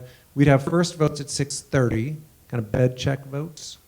Then you'd have votes Tuesday and Wednesday, votes in committee action Tuesday and Wednesday. Then you'd be done by Thursday at noon, at which point everyone on the East Coast would bail, and I'd have to, you know, be in the office until my flight departed at around 6 p.m. 30 times a year. All right. And so, on one hand, my reaction is the problem with that is like plentiful. There are many problems, right? Like most members are on between committees and subcommittees about 5.5. And they all meet on those 2 full days where you're there. And so if you think about like among the problems vexing Congress is that people complain, well, like, you know, the legislation gets written in the Speaker's office. Well, it should be written in committees, but that presumes that you can be in committee and that you're not in 3 other committees at the same time, right? Oftentimes people will watch C-SPAN and they'll say, well, God, you know, half the people aren't there. And it's not that they're playing hooky, it's usually that they're in 2 other committees at the same time. And so if you want to get back to a place where committees are the place where legislating happens, debate about ideas happens, learning happens so that people can actually get better at their jobs, I think the schedule and the calendar is a big part of it. The institution doesn't do a super job of enabling members to actually just engage one another across the aisle. On our committee, we tried to hold committee dinners, and it was like surprising. The institution made it surprisingly difficult to find a room, to like get food. You know, there were a lot of impediments just to, you know, there's good social psychology around breaking bread together, and we chose to try to do it, and the institution made it very hard. It's more tribal than it ought to be. You know, one of the reforms that we made came from people reporting, you know, I showed up at Congress, I went to freshman orientation, and literally from the beginning I was told, Democrats, you get on this bus, Republicans, you get on that bus. Most of the orientation process was designed to keep the 2 parties from engaging one another, which sets bad norms from the beginning. One of our 202 recommendations was, stop doing that, right? Like, that's a bad idea, knock it off. And again, that's not going to fix Congress overnight, but the fact that this year there was a bipartisan orientation for freshmen is good news, right? Like that can, over time, make a real difference. I guess finally, you know, the only thing that tempers my answer to your question was, I served 8 years in the Washington State Legislature. I spent 0 nights in Olympia. I commuted, you know, we had 105-day sessions. I commuted back to Gig Harbor, Washington from Olympia every single night except for one when I got snowed in. And I had, you know, my kids weren't playing soccer with the other legislators' kids. And the difference was the norm was, you know, like part of the struggle that I found is that you can't pass a rule that says, like, don't be a jerk, right? And norm setting is very difficult. But I came out of a legislature that, at least when I served there, it's now been a decade or whatever, more than a decade, that the norm was don't be a jerk, right? Like the last 3 bills I voted on in the Washington State Legislature were a balanced budget, a constitutional amendment to reduce state debt, and a big construction bill. The balanced budget got 2 no votes out of 49 members of the Washington State Senate. The constitutional amendment lost 8 liberal Democrats, and the construction bill lost 1 Republican. And other than that, everybody voted for everything. Like, I share that with you, and you hear that in this town, and you go like, well, that's crazy talk. Like, that's bananas. But I tell you that, like, I never spent a single night in Olympia. And, like, it just was normative. Would having more interactions enable better norms in the institutions? Yeah, probably. But is like that the only thing? Probably not. I didn't take one more question. Where are we going? You called on me. All right, sorry. Go ahead. I've got so many demands right now. Yeah. Standing my ground. Thanks. So a lot of the work in this healthy democracy space happens by a group, like fantastic work, I should say, happens groups like Convergence, a lot of the other ones represented today that are nonpartisan, bipartisan, cross-partisan. I'm curious if you have thoughts about what could be done within the political parties themselves to actually strengthen democratic norms. Sir, perhaps you can take it and then we'll give it to Derek for answer. I was pondering to think about the answer to that question because I think it's very, very difficult. Because I think, as Derek said, you would get certain norms established, and that's not just for a body like Congress as a whole, but within a Congress, within a party, rather, I mean, including don't talk to somebody from the other party. I remember I actually used to go to the freshman orientations, the bipartisan freshman orientations that the Kennedy School held a long, long time ago. And they would invite British MPs to this, I think 4 or 5 British MPs. And they would listen to this frustration very often about why don't people talk to each other and so on. And the British MPs said, well, the solution is very simple. In the House of Commons, we have 5 bars. And no matter what you see on television about people shouting at each other across the chamber, they all go to the bar. They all go to the pub, as they call it in Britain, and it's a different kind of environment. So setting that expectation of norms, to me, is so critical within a party as well as outside it. Now, when you get to sort of more detail in terms of the process for the primaries and things like that, it gets a lot more complicated. And there are differences between the parties in terms of winner takes all and so on, and things like that change. But I think the norm itself within a party stands for things, not just a set of policies. It should encapsulate a vision for the country and a way of doing business, both internally and across. And we've got problems in this country with those latter areas especially. I want to maybe, since we're wrapping up, end with 2 bits of wisdom that were given to me by other people. When I became chair of the Modernization Committee, someone gave me a speech that had been given by John Gardner, who was a cabinet member in Lyndon Johnson's administration and went on to form Common Cause and among other things. And he gave a graduation speech at Cornell in which he talked about declining faith in institutions, which was by the way, I think in like 1967 he gave this speech, right?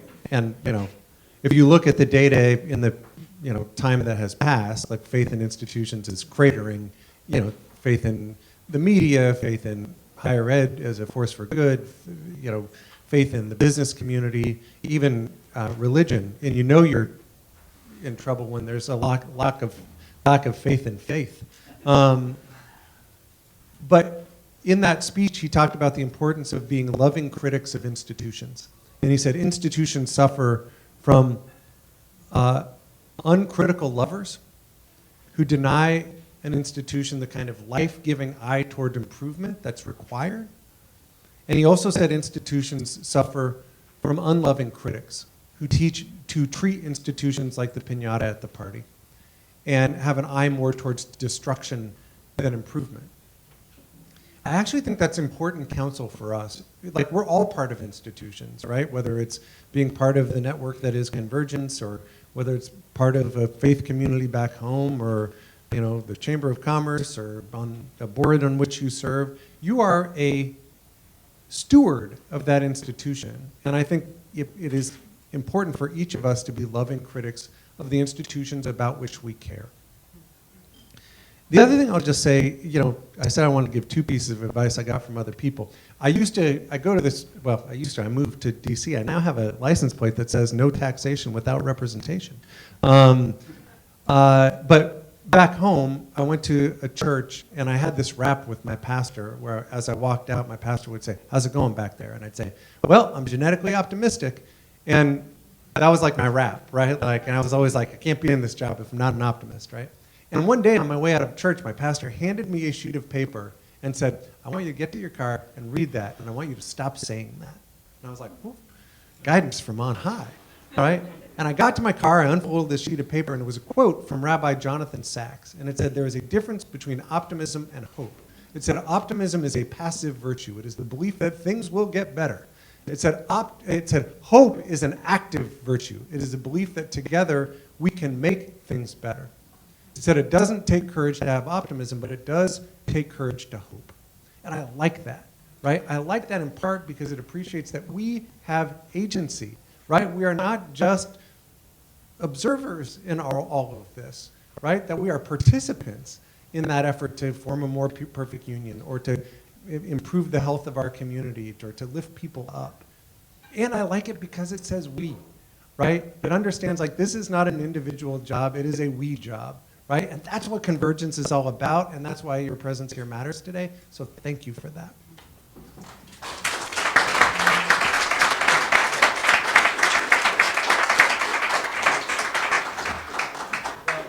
Hope is an act of virtue, and I think you both have demonstrated it, and Convergence is a hopeful organization. Everyone here is genetic optimists. So thank you so much. Hopeful. Thank you so much. And with that, I'll turn it over to our amazing CEO, Mariah Levison, to take us to the next section. I'll just say thank you one more time to all 3 of you. I know I am, and I know most of us are thinking through how to make meaning of the time that we're in, and I could think of really no more wise and thoughtful group of folks to share some of their wisdom and insights with us. So thank you to all 3 of you.